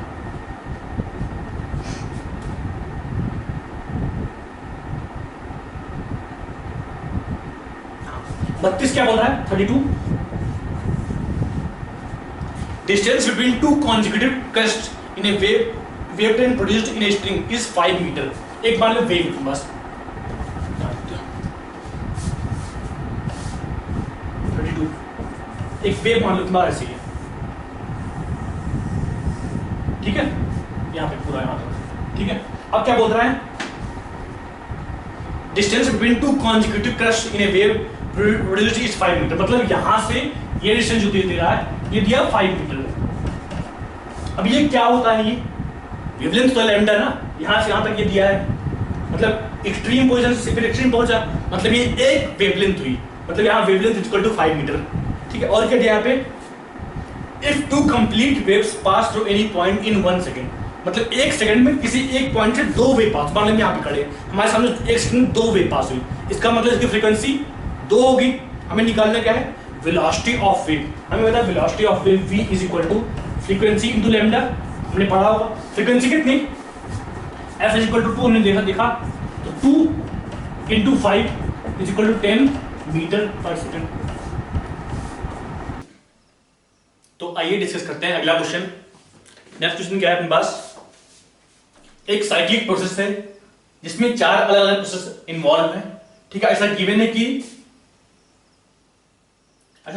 Q1 is equal to 6000 joule, Q2 is equal to minus 5500 joule, Q3 is equal to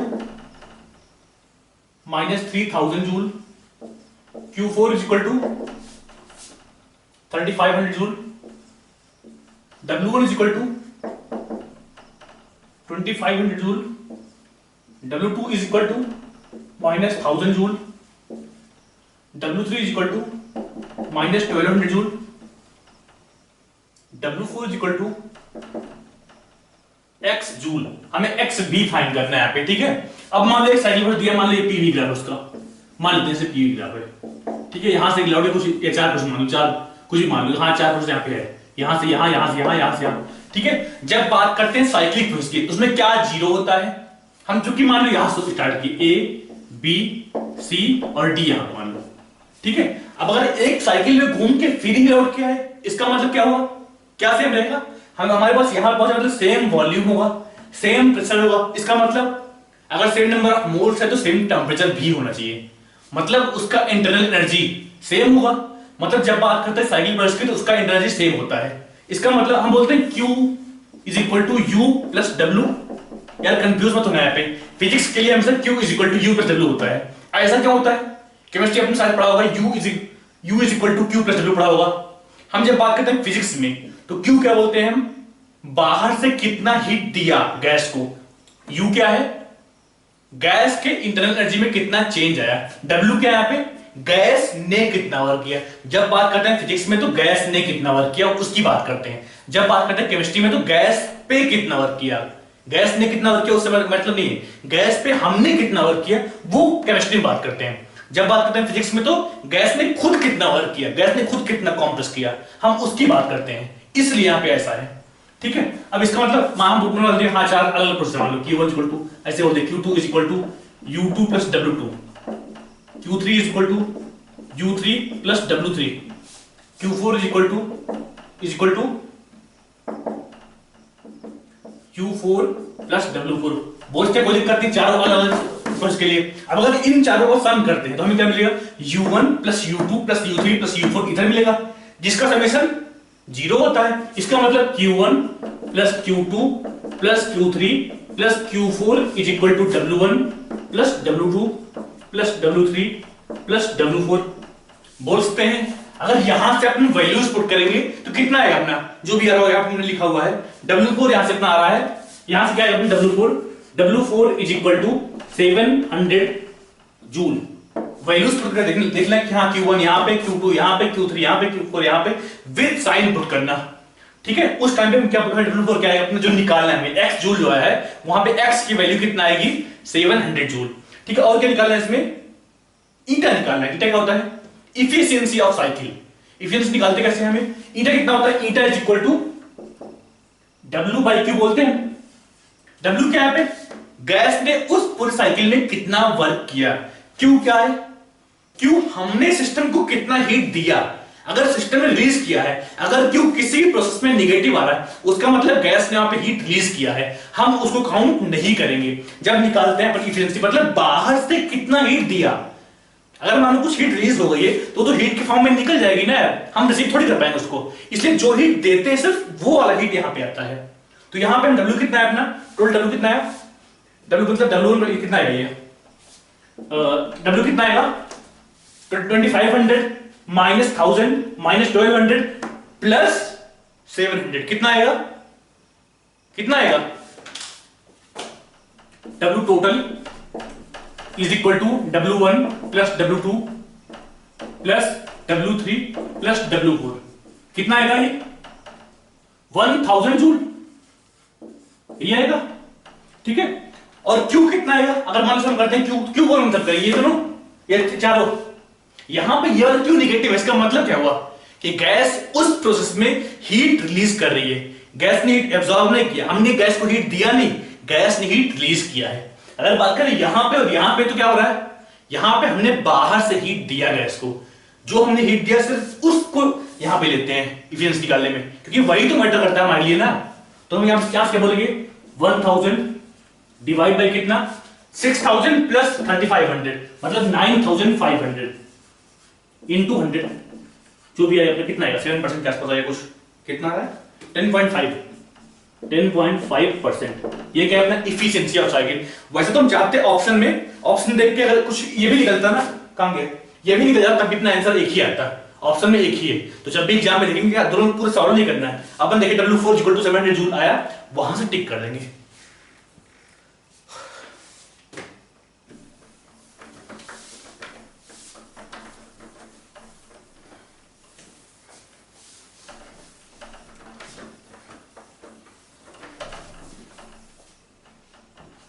thirty fourth क्या है,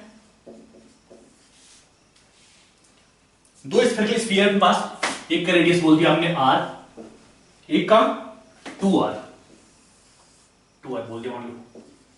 ठीक है, और इन दोनों को सेंटर्स आपस में 12r डिस्टेंस पे रखे हुए हैं। 12r डिस्टेंस मतलब इसका सेंटर यहां पे, इसका सेंटर यहां पे, ये अपना 12r है। ठीक है, अब बोल रहा है कि ये दोनों आपस में म्यूचुअली ग्रेविटेशनल फोर्स की वजह से नजदीक आ रहे हैं। ठीक है, क्या बोल रहा है फिर इसमें, then distance covered by small body just before collision. Just before collision कहां पे होंगे, ये एक यहां पे कहीं होगा बीच में और दूसरा यहां पे होगा। ठीक है, मतलब इनका सेंटर यहां पे और इनका सेंटर यहां पे, ये 2r ये अपना r, मतलब दोनों मिलके अभी दोनों का सेंटर 3r डिस्टेंस पे है। स्टार्टिंग में 12r पे था, बाद में 3r पे, मतलब कितना ट्रेवल किया 9r, कितना ट्रेवल किया 9r। ठीक है, अब गिवन क्या है फिर, इसका मास m, इसका मास 5m, ये दिया अपने पास, ये दिया अपने पास, हमें निकालना क्या है, then distance covered by smaller body, मतलब ये बॉडी कितना डिस्टेंस ट्रेवल की है यही निकालना अपने पास। हमें क्या पता है कि हाँ मान लो इसको सिस्टम मानते हैं, पूरे कंबाइंड को सिस्टम मानते हैं, तब क्या हो रहा है कि हमारे पास बाहर से कोई फोर्स तो लग नहीं रहा है, जो ये मूव कर रहा है ये मूव कर रहा है, आपस में इंटरनल फोर्स की वजह से मूव कर रहा है, मतलब इनका सेंटर ऑफ मास जहां कहीं भी होगा वहीं रहेगा। हम पूछते हैं क्या, फिर यहां से अपने अपना m1 x1, अगर मान लो ये x1 ट्रेवल किया, मान लो ये x1 ट्रेवल किया, ये x2 ट्रेवल किया, तो हम क्या बोलेंगे m1 x1 with sign plus m2 x2 is equal to 0। यहां पे x2 निगेटिव में आएगा, हमें पता है ऐसा। ठीक है, x1 हमें पॉजिटिव में आएगा, क्योंकि x1 इधर, ये इधर मूव किया, ये इधर मूव करना ही चाहिए ताकि सेंटर ऑफ मास रेस्ट में रहे। ठीक, m1 कितना m इंटू x बोल दिया, x1 बोल दिया x1 प्लस m2 कितना 5m into x2 is equal to 0। और कुछ पता है बस, और क्या पता है कि जो डिस्टेंस टोटल मूव किया, ये दोनों जो मिल डिस्टेंस ट्रेवल किए हैं वो कितना मूव किए 12r माइनस 3r, कितना 9r। इसका मतलब x1 का मॉड प्लस x2 का mod is equal to 9r। अब यहां से हम इन दोनों को सॉल्व करेंगे, अपने पास इक्वेशन 1 ये है, इक्वेशन 2 ये है। अगर सॉल्व करें बस क्या मिलेगा, x1 is equal to 7.5r। ठीक है, डाउट कोई? अगला क्वेश्चन देखते हैं, कौन सा 35th। ठीक है, इसमें क्या है, डायमेंशन देखना है हमको, क्या किसकी डायमेंशन क्या है। ठीक है, मान लो स्टार्ट करते हैं इलेक्ट्रिक फील्ड से, ई से स्टार्ट करते हैं इलेक्ट्रिक फील्ड से। ठीक है, ई क्या होता है पता है, E is equal to k q1 q2 by R square by Q, यही होता है। या फोर्स पर यूनिट चार्ज इसको बोलते हैं, किसी point force per unit charge जो होता है उसे इलेक्ट्रिक फील्ड बोलते हैं। मतलब फोर्स का यूनिट होता है mL/-2, ये फोर्स का डायमेंशन होता है, इसको याद कर लो। निकालना है तो निकाल लेंगे, force equal to mass into acceleration होता है, मास का m, एक्सीलरेशन का मीटर पर सेकंड स्क्वायर m, और इस एक्सीलरेशन का L/-2। q का हम क्या बोलते हैं, q by t is equal two ampere, या फिर q is equal two ampere into time, यही बोलेंगे हम। मतलब यहां पे नीचे एम्पियर इनटू टाइम, यहां से क्या है अपना m power 1 l power 1 t की पावर -3 इंटू a की पावर -1। ये किसका डायमेंशन है? इलेक्ट्रिक फील्ड का। ठीक है, फिर सेकंड ऑप्शन क्या है, मान लो देखते हैं एप्सिलॉन नॉट का। हमें पता है f is equal to k 1/4 pi epsilon naught q1 q2 by r square, ये पढ़ा होगा हमने। अब इसकी dimension m l t power -2, इसको मान लो इधर भेजते हैं तो यहां से क्या आएगा, epsilon naught equal to 1/4 pi into q1 q2 by r square, इसका इंटू 1/f बोलते हैं इसको। f की dimension m l t power -2 q1 की 80, मतलब यहां से क्या है अपना 80 इसका पावर 2, क्योंकि यहां पर q दो बार है, divide by 4 pi, pi constant कोई दिक्कत नहीं, r का meter length l square into 1/m l t power -2। यहां से क्या है अपना कितना है यहां से m power -1 l power -3 l power -3 t power, यहां पे t पावर 2 यहां पे t power 2 t power 4 into a square. कौन सा ऑप्शन सही है? कौन सा ऑप्शन सही है? m power -1 l power -3 t power 4 a की स्क्वायर, मतलब एप्सिलॉन के लिए कौन सा सही है? थर्ड वाला। ठीक, और कौन सा बचा? e के लिए, e हो गया, एप्सिलॉन हो गया, और b के लिखते हैं हम। पढ़ा होगा force on a current carrying wire, पढ़ा होगा हमने, कितना होता है I F is equal to I B L sine theta, या फिर हम किसी बोलते हैं I into L cross B बोलते हैं। अब फोर्स का हमको पता है, B का निकालना है हमको, I का पता है, I का एम्पियर, L का लेंथ। ठीक है, यहां से क्या है अपना B is equal to F by I L sine theta, theta का कांस्टेंट कोई मतलब नहीं साइन थीटा का, F by I into L, F का कितना होता है m l t power -2, I का करंट एम्पियर, लेंथ का L, यहां से कितना है अपना m इंटू L से L cancel, m into t power -2 into ampere. कौन सा ऑप्शन सही है? m into t power -2 ampere power -1, मतलब फर्स्ट ऑप्शन सही है। और कौन सा बचा अपने पास? Mu naught. हाँ, म्यू नॉट हमने पढ़ा होगा B magnetic field due to infinite wire. ऐसा नहीं कि जो फॉर्मूला मैं यूज कर रहा हूं सिर्फ वही यूज करना है, आप कोई भी फॉर्मूला यूज कर सकते हैं, बस आपको देखना क्या है कि हाँ बाकी सबके डायमेंशन आपको पता है। हमने यहाँ पे इसका लिया, यहाँ पे देखा हमको सिर्फ इसका नहीं पता है, बाकी सबका हमको पता है। यहाँ पे देखा हमने कि इसका निकालना है, बाकी सबका हमको पता है, मतलब इस पूरे का पता है हमको, फोर्स है इसका पता है हमको। यहाँ पे हमने देखा कि हाँ सिर्फ B का नहीं पता हमको, बाकी सबका पता है। उस तरह मान देखिए हम कि म्यू निकालना है, तो म्यू इज इक्वल टू क्या बोलेंगे हम, क्या बोलेंगे B is equal to mu naught I by 2 pi d, ये पढ़ा हुआ magnetic field due to infinite wire. अब ठीक है, B कितना होता है? B का हमको पता है कितना है, B का m into T power -2 a के पावर -1। यहां से अपना म्यू नॉट क्या होगा, यहां अपना म्यू नॉट क्या होगा, mu naught is equal to B into 2 pi d, B into 2 pi d divide by I। B कितना है अपना m into T power -2 t power -2 1 power -1। ठीक है, 2 पाई कांस्टेंट, d कितना लेंथ डिवाइड बाई एम्पियर का a, यहां से तो जो भी आएगा देख लेंगे। ठीक है, चारों अपना हो गया। जब भी बात करते हैं डायमेंशन की तो हमेशा ऐसे ही करते हैं, कोई भी फॉर्मूला पता हो उनको लगाते हैं, कहीं भी कुछ भी लगा दो, कोई दिक्कत नहीं है। ऐसा नहीं जो हम लगाए सिर्फ वही लगाना है, आप जो चाहें वही लगा सकते हैं। ठीक है,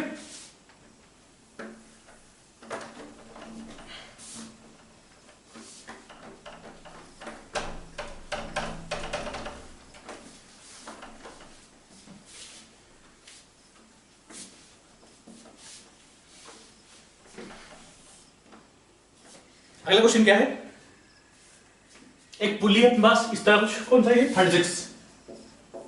ठीक है, एक पुली है और यहां पे बीच में किसी स्प्रिंग है, यहां एक ब्लॉक लगा हुआ, कितना मास का, इसका मास m, यहां एक दूसरा मास लगा हुआ, इसका मास 2m।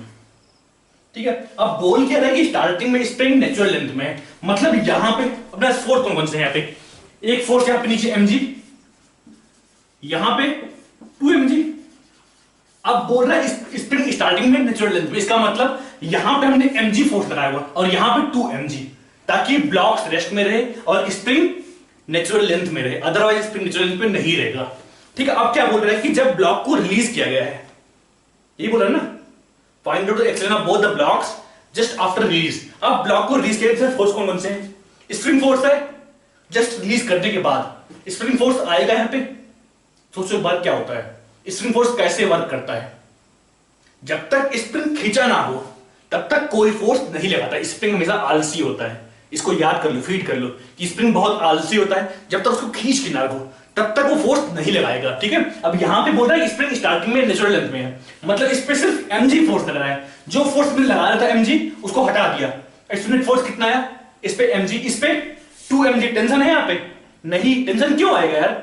यहां पे बोल रहा है कि स्प्रिंग नेचुरल लेंथ में है, अगर स्प्रिंग खींची हुई होती तब बोलते कि इसमें कुछ नो टेंशन होगा, लेकिन जस्ट आफ्टर रिलीज टेंशन यहां पे नहीं होगा। मतलब इसका एक्शन कितना होगा?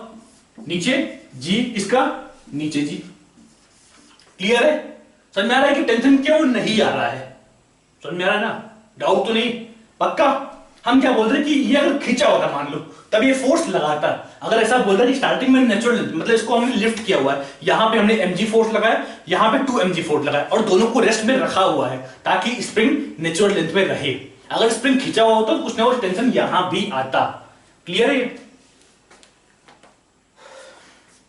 अगला क्वेश्चन क्या है अपने पास? 37। क्या बोल रहा है यहां पे? हाँ, यहां बोल रहा है कि हाइड्रोजन के पास H2 है, किस टेंपरेचर पे? H2 327 degree Celsius. यहां पे हम बोलते हैं इसको कितना कितना केल्विन बोलेंगे इसको? 600 केल्विन। कितना बोलेंगे? 327 प्लस 273 कितना हुआ? 600 केल्विन। ये क्या है? स्टार्टिंग टेंपरेचर कितना है? इतना। अब बोल क्या रहा है? सो दैट, कहां तक इसको कूल किया है? So that root mean square velocity of its molecules become half of previous value. हमें पता है Vrms कितना होता है? Vrms is equal to root 3RT by m0। यही होता है अपने पास। यानी बोलते हैं Vrms is proportional to root t। बोलते कोई दिक्कत नहीं। ठीक है, अब बोल रहा है अगर Vrms हाफ करना है तो t कितने टाइम्स करना पड़ेगा? 1/4 टाइम्स ना। t कितना करना पड़ेगा? 1/4 टाइम्स। अभी Vrms जो भी हो मान लो, अगर बाद में ये हाफ हुआ तो t कितना? 1/4 टाइम्स। मतलब t dash is equal to t/4 is equal to 600/4 kelvin. यहां पे गलती मत करना, जब भी हम कन्वर्जन लेते हैं हमेशा केल्विन लेते हैं। डिग्री सेल्सियस फ़ारेनहाइट कुछ भी नहीं यूज करना है, हमेशा केल्विन में ही कन्वर्जन करना है। ये तो आपने सीखा होगा। यहां से कितना है अपना? 150 केल्विन, 150 केल्विन। अब जो ऑप्शन में दिया है वो डिग्री सेल्सियस में दिया है, इसका मतलब हमें 273 सब में माइनस करना है। मतलब 150 माइनस 273 इतना डिग्री सेल्सियस। कौन सा है अपने पास? Minus 123 degree Celsius. क्लियर है? नेक्स्ट क्या अपने पास? Which of the following is unit vector? देख लो यार, जिसका मैग्नीट्यूड 1 हो, लेकिन यहां पे ऑप्शन देखते हैं तो जो सेकंड है और जो फोर्थ है दोनों का मैग्नीट्यूड यूनिटी आ रहा है। यहां पे ऑप्शन में करेक्शन, आंसर में करेक्शन कर लेना। आंसर में शायद फोर्थ ही दिया है, एक्चुअल में आंसर सेकंड एंड फोर्थ दोनों सही है। अगर निकालते हैं सेकंड का तो क्या आएगा? सेकंड का वेक्टर का मैग्नीट्यूड मान लो कि बोल दिया √3/2 का स्क्वायर प्लस 1/2 का स्क्वायर अंडर रूट करना है इज इक्वल टू कितना होगा? 3/4 प्लस 1/4, मतलब 4/4 का under root is equal to 1। मतलब इसका भी मैग्नीट्यूड 1 आ रहा है। ये कौन सा अपना? 38। और अगर लास्ट ऑप्शन देखते हैं कितना आ रहा है? 3 का स्क्वायर 9 प्लस 4 का स्क्वायर 16/5 का स्क्वायर 25। इसका अंडर रूट, इसका भी 1 आ रहा है। मतलब second and fourth both options are correct. ठीक है,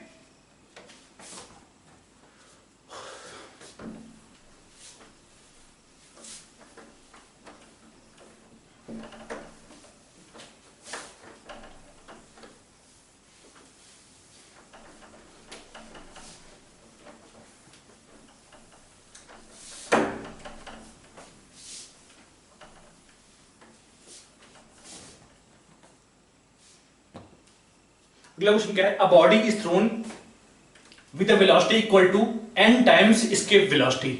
यहां पे n एक से बड़ा मानेंगे, अदरवाइज जो वेलोसिटी पूछ रहा है वो 0 आएगा, और 0 ऑप्शन में कोई है नहीं। ठीक है, n एक से अगर बड़ा मानते हैं, अगर n एक से छोटा आएगा तो यार कहीं कहीं जाके बॉडी रुकेगी ना यार। अगर हम जो वेलोसिटी दे रहे हैं वो इसके वेलोसिटी से अगर कम होगी बॉडी की, मान लो धीमे से ऊपर फेंका, लौट के कहीं रुका, फिर लौट के वापस आया, अगर मान लो बहुत तेज को फेंका तब क्या लौट के आएगा? मान लो इसके वेलोसिटी से ज्यादा इसको वेलोसिटी दी, इसका मतलब कहीं इंफिनिटी पे जाने के बाद भी इसकी कुछ ना कुछ स्पीड होगी। अगर हमने एग्जैक्टली इसके वेलोसिटी दी, इसका मतलब कहीं इंफिनिटी में जाके रुक तो गया लेकिन वापस नहीं आया। क्लियर है ये? अब यहां पे क्या दिया हमने, उसको वेलोसिटी दिया n टाइम्स v एस्केप। ठीक है, अब क्या बोल रहा है इसमें, velocity of the body at large distance away from away will be. ठीक है, हमने इसको कितना दिया,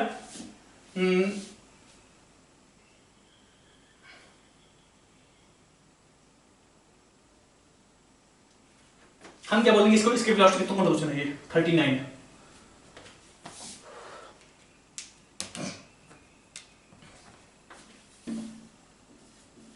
ठीक है, हमने इसको कितनी एनर्जी दी, n इंटू वीई दिया, n इंटू वीई, इतनी वेलोसिटी दी। ठीक है, अब बोल रहा है कि it's a velocity at large distance. ठीक है, हम क्या बोलेंगे इसमें, स्टार्टिंग में जब ये यहां से फेंका हम सिर्फ एनर्जी के लगाते हैं। अब यहां से मान लो इसको n इंटू वीई वेलोसिटी दिया, तो इसके पास स्टार्टिंग में कितनी एनर्जी है, टोटल मैकेनिकल एनर्जी कितनी होगी इसके पास, हम क्या बोलेंगे, टोटल पोटेंशियल एनर्जी प्लस के ई 1 बोल दिया मान लो इसको, is equal to Pe2 plus के2 बोलते हैं हम, कोई दिक्कत नहीं यहां पे। अब P1 कितना लेंगे, जब अर्थ पे बॉडी थी उसकी पोटेंशियल एनर्जी कितनी थी, हमने पढ़ा होगा minus G m1 m2 by are, पढ़ा है ना, याद है ना, minus G m by R. ये क्या है, जब बॉडी अर्थ पे थी इसकी पोटेंशियल एनर्जी नेगेटिव होती है, हमने पढ़ा, याद है ना, प्लस के1 कितना, half mass of body into कितनी वेलोसिटी को फेंका, n इंटू V square is equal to, बाद में पी कितना, जब इंफिनिटी पे चला गया, बॉडी आपस में इनफाइनाइट डिस्टेंस पे है, पोटेंशियल होगा, आपस में कोई इंटरेक्शन नहीं, नो पी, मतलब ये टर्म यहां पे जीरो, ये टर्म निकालने जो उनको half M V final square, यही करना है। अब यहां पे इसकी वैल्यू क्या पुट करें, जब हमने निकाला होगा इसके वेलोसिटी की डेरिवेशन, उसमें हमने क्या बोला था कि हम कितना एनर्जी उस बॉडी को दें ताकि वो इंफिनिटी में अर्थ से दूर चला जाए, कभी लौट के ना आए। हमने बोला था उस टाइम पे कि हाँ इसको इतनी एनर्जी दे, minus G m by R, अगर इसको इतनी एनर्जी दे दिया, इतनी काइनेटिक एनर्जी दे दिया, तो बॉडी कभी लौट के नहीं आएगी। मतलब G m1 m2 by R is equal to half m into V इसके स्क्वायर। हम बोलते हैं कोई दिक्कत नहीं है, बोलते हैं ना, याद है ये, ठीक है। हम बोलते हैं minus G m1 m2 by R is equal to half M V square, जो हमने डिराइव किया हो कि हाँ बॉडी को, इस पार्टिकल को यहां पे कितनी वेलोसिटी दे, यहां पे कितनी स्पीड से फेंके इसको ताकि वो अर्थ को क्रॉस कर जाए, लौट के कभी ना आए। तो वहां से हमने निकाला हाँ ये टर्म होता है। हम बोलते हैं टोटल एनर्जी जब यहां से इसको जब फेंके इसकी टोटल एनर्जी जीरो हो, sum of kinetic energy plus potential energy यहां पे जीरो हो, ताकि इंफिनिटी पे जाके रुक जाए, हमें उससे फर्क नहीं पड़ता, लेकिन कभी लौट के ना आए। ठीक है, तो वहां से निकालता हमने, इसकी वैल्यू यहां पर कर दे, कितना है अपना, यहां से कितना आएगा, minus half M into V square plus half M into N V square is equal to half M into V final square. हमें निकालना है क्या यहाँ पे, फाइनल वेलोसिटी ऑफ पार्टिकल, जब उसको जो जिस वेलोसिटी से फेंका गया वो वी से कुछ ज्यादा हो। ठीक है, यहां से हाफ कैंसिल, एम से कैंसिल, हाफ से हाफ कैंसिल, एन से कैंसिल, यहां से क्या अपना N square minus 1 into V square is equal to V final square, यहां से V final is equal to V escape into N square minus 1। कौन सा ऑप्शन है ये, first option, V final is equal to V escape into under root of N square minus 1। सही है, 40 क्या है,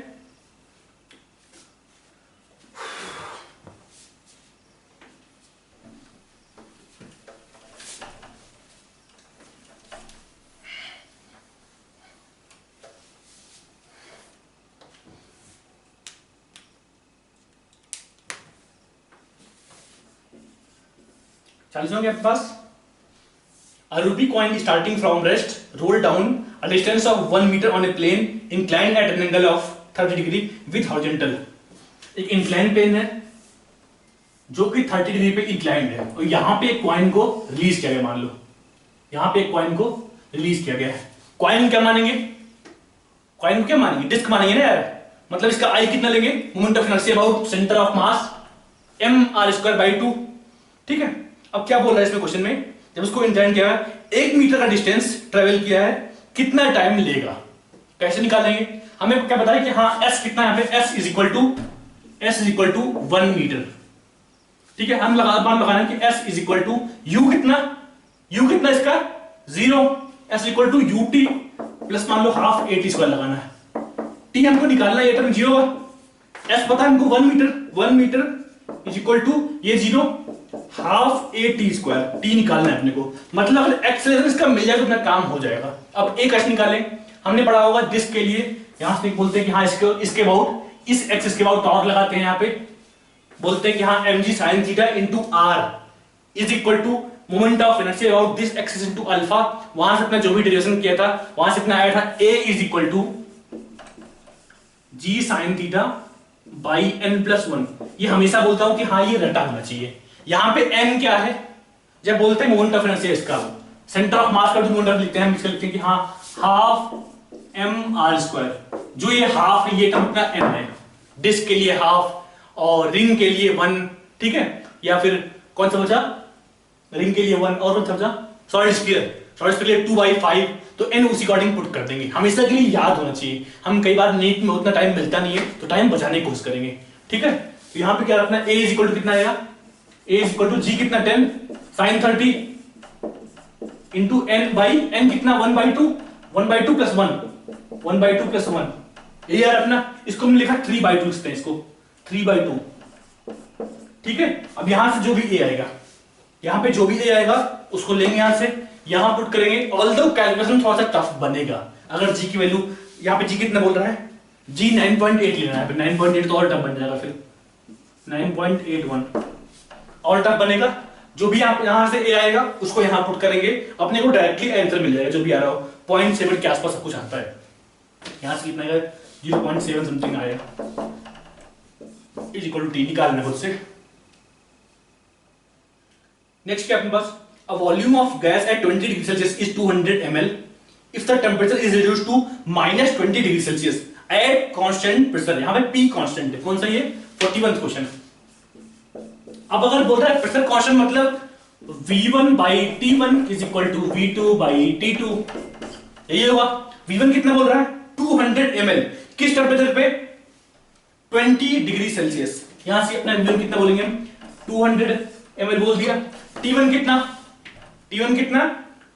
20 डिग्री सेल्सियस, बोल इसको 293 केल्विन, 293 इज इक्वल टू, जब भी पुट करेंगे केल्विन में ही पुट करेंगे, बार बार रिपीट कर रहा हूं, गलतियां यहां पे होती हैं इसलिए बोल रहा हूं।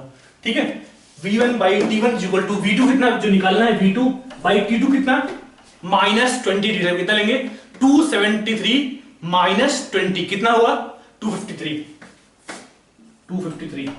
यहां अपना V2 is equal to 200 into 253/293 कितना है अपना 17.6, कितना आ रहा है 17.6 172.6 ml पुट कर लगता है आंसर मिल जाएगा, सॉल्व करना। ठीक है,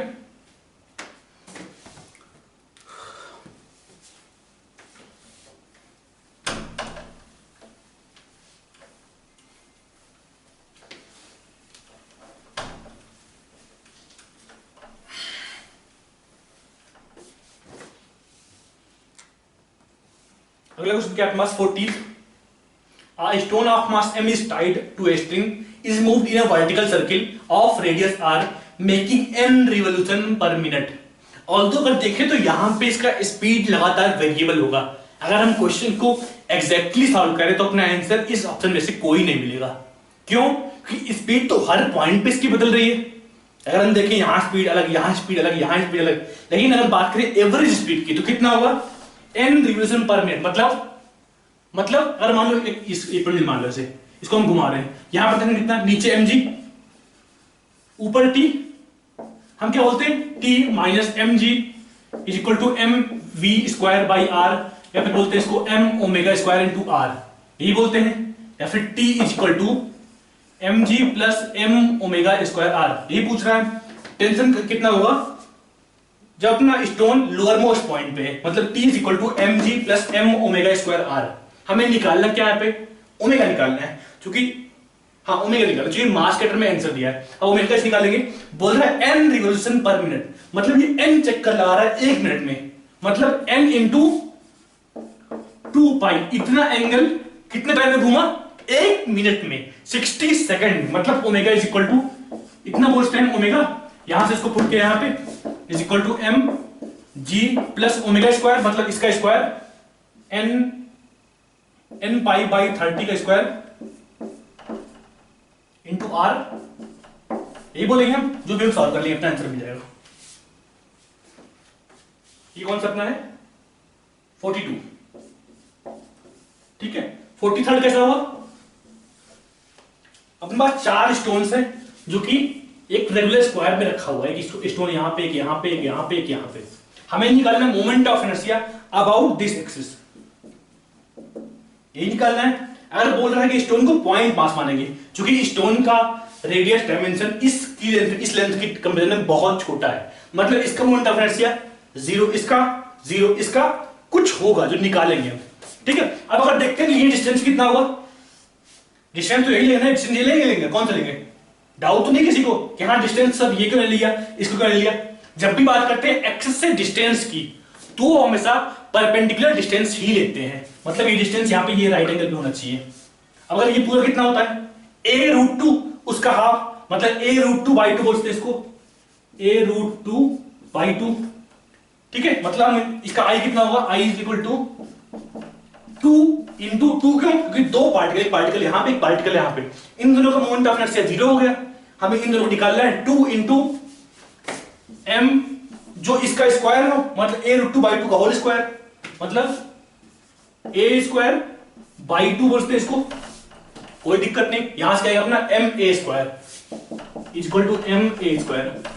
यहां पे शायद l दिया है, हाँ यहां पे l दिया है, यहां पे इसकी लेंथ जो हमने a मान लिया है वो l माना है यहां पे, मतलब ये अपना कितना है, ये ml²।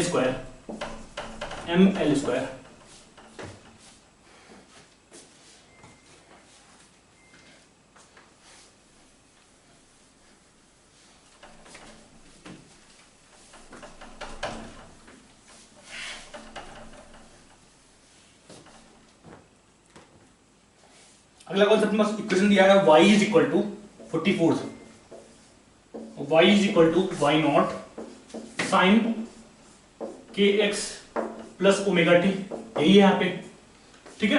यहाँ पे y क्या है, ये क्या है, किसी पार्टिकल का अगर हम अलग अलग x पुट करेंगे तो अलग अलग पार्टिकल का डिस्प्लेसमेंट मिलेगा, उस डिस्टेंस पे हम वेव की इक्वेशन को पढ़ता में आता होगा। यहाँ पे क्या है, y क्या है, किसी पार्टिकल का हमने x पुट किया, हमें एक पार्टिकल मिला, उसका डिफरेंट पोजीशन, डिफरेंट टाइम पे, टाइम पुट करेंगे अलग टाइम पे, उसका पोजीशन मिल जाएगा। यहाँ पे एक वेरिएबल टाइप का बन रहा है, ठीक है। हमें क्या बोलते हैं कि f t minus X by V का फंक्शन होता है। हम जब भी बात करते हैं वेव का, यहाँ पे v क्या होता है, wave velocity, t minus X by V, ठीक है। अगर इस फॉर्म में इसको कंपेयर करते हैं क्या बोलते हैं हम, यहाँ से ओमेगा कॉमन निकाल लिया, क्या बचा अपने पास, t plus x into x by omega by के बोलते हैं इसको। कोई डाउट तो नहीं, आराम से देख लो कि हमने के अपने पास ऊपर था, हमने इसको नीचे ला दिया, ओमेगा बाहर कॉमन निकाला कि ओमेगा ओमेगा यहां कैंसिल है, ठीक है। अब यहां प्लस साइन, यहां माइनस साइन, ये क्या था, जब वेव वेलोसिटी पॉजिटिव थी उसके लिए था। चाहो तो इसको एनालाइज भी कर सकते हो इजीली, कि हाँ अलग अलग पॉइंट्स पुट करके हमें फील आएगी प्रॉपर कि हाँ वेव का अलग अलग पार्टिकल कैसे मूव कर रहा है, ठीक है। यहां से क्या आएगा, हाँ ये वेलोसिटी जब ये पॉजिटिव था, हमने बोला जब ये पॉजिटिव है तब वेव वेलोसिटी निगेटिव, जब ये निगेटिव है, जब ये निगेटिव है तब वेव वेलोसिटी पॉजिटिव, मतलब यहां पे वेलोसिटी निगेटिव होगी। अब किधर को होगी, ये तो अलग अलग पार्टिकल के कोऑर्डिनेट्स हैं, जो वहां पे वेरी कर रहा है वो तो x के नाम वेरी कर रहा है ना, मतलब वेव वेलोसिटी x के नाम होगी। ये y क्या है, ये पार्टिकल वेलोसिटी, अगर इसको डिफरेंशिएट करें हमें एक पार्टिकल की वेलोसिटी मिलेगी। ये एक पार्टिकल का इक्वेशन है, अलग अलग x पुट करने पे अलग अलग पार्टिकल मिल रहा है, मतलब वेव x के नाम ही ट्रेवल कर रहा है, ठीक है। 40 लिखते हैं, 45 यहां पे क्या बोल रहा है, A ball of mass m is fired vertically upward from surface of earth with velocity n into ves, v escape, ठीक है, यहाँ पे n लेस देन 1 है, ठीक है। To what height will the ball rise, अब यहाँ पे क्या होगा, हमने मान लो n into ves से फेंका, मान लो उस फेंका कुछ वेलोसिटी, मान लो n into ves से फेंका, कहीं तक गया फिर रुका, कहीं तक गया ये फिर रुका, इसका मतलब ये जो मैक्सिमम हाइट आ रही है अर्थ से, हमें ये निकालना है। डाउट तो नहीं, क्या निकालना है, हमने कुछ वेलोसिटी को फेंका, कहीं ऊपर तक गया, ये जो इसके वेलोसिटी से कम थी इसलिए कहीं जाकर रुका, अगर इसकी वेलोसिटी एस्केप से ज्यादा होती है बाहर निकल जाता। हम क्या बोलेंगे, लगाते हैं इस पे एनर्जी कन्वर्जन, क्या बोलेंगे, जब यहाँ पे फेंका स्टार्टिंग में कितनी एनर्जी इसके पास, Pe1, हम बोलते हैं Pe1 plus Ke1 is equal to Pe2 plus Ke2, यही बोलेंगे हम। Pe1 कितना, अर्थ की सरफेस पे minus Gmm by R plus Ke1 कितना, Ke1 कितना जो हमने n इंटू वीएस, जिस स्पीड से देखा, half m into nves square is equal to P2 कितना, हम बोलेंगे मान लो h हाइट तक गया, मान लो हमने ये अपने अर्थ है, यहां से हमने स्टोन फेंका, यहां तक गया, अपना h हाइट ये है, तो ये डिस्टेंस सेंटर से यहां पे कितना हुआ, r प्लस h हुआ, हम क्या बोलेंगे, is equal to minus Gmm by r plus h, ये बोलेंगे। Ke2 कितना, अब जब पार्टिकल यहां तक गया तो यहां पे रुकेगा ना, मतलब Ke2 कितना, 0, Ke2 0, मतलब ये एनर्जी बचेगी इस पर। अब यहां से अगर इसको पुट करना मान लो तो क्या बोलेंगे इसको, यहां पे क्या बोले, हमने निकाला होगा, ये बोला हमने कि हाँ Gm into m by r is equal to half into m into V square, ये पढ़ा था हमने, याद रखना, जहां से वी स्केप निकालते हमने पहले बताया अभी, ठीक है। अब वहां से अगर मल्टीप्लाई करते हैं, यहाँ पे n स्क्वायर से मल्टीप्लाई करते हैं, मान लो इसमें n स्क्वायर से, तो यहाँ पे क्या होना है, n square into Gm1 m2 by r, इसके लिए हमने ये पुट कर दिया, n स्क्वायर इंटू हाफ, ये इसकी जगह पे, हाँ इसकी जगह हमने किसकी जगह पुट किया,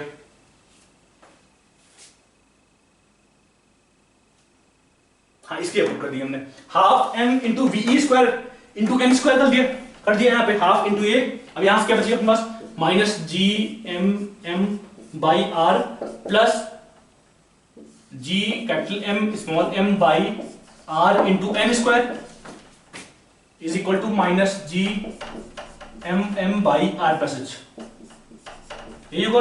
अब यहाँ पे Gmm कैंसिल, बचा क्या अपने पास, n स्क्वायर, यहाँ पे स्मॉल m कैंसिल, क्या बचेगा अपने पास, n square minus 1 by r is equal to minus 1 by r plus h, यहां से सॉल्व करेंगे जो भी h आ रहा अपना, h इक्वल टू, यहां पे सॉल्व करेंगे h equal to r n square by 1 minus n square, solve कर ले इसको, जो भी अपना आंसर आ रहा है मैच करेगा, ठीक है। यहाँ पे h निकाल लेना, डाउट तो कमेंट सेक्शन में पूछ लिया, कोई दिक्कत नहीं है।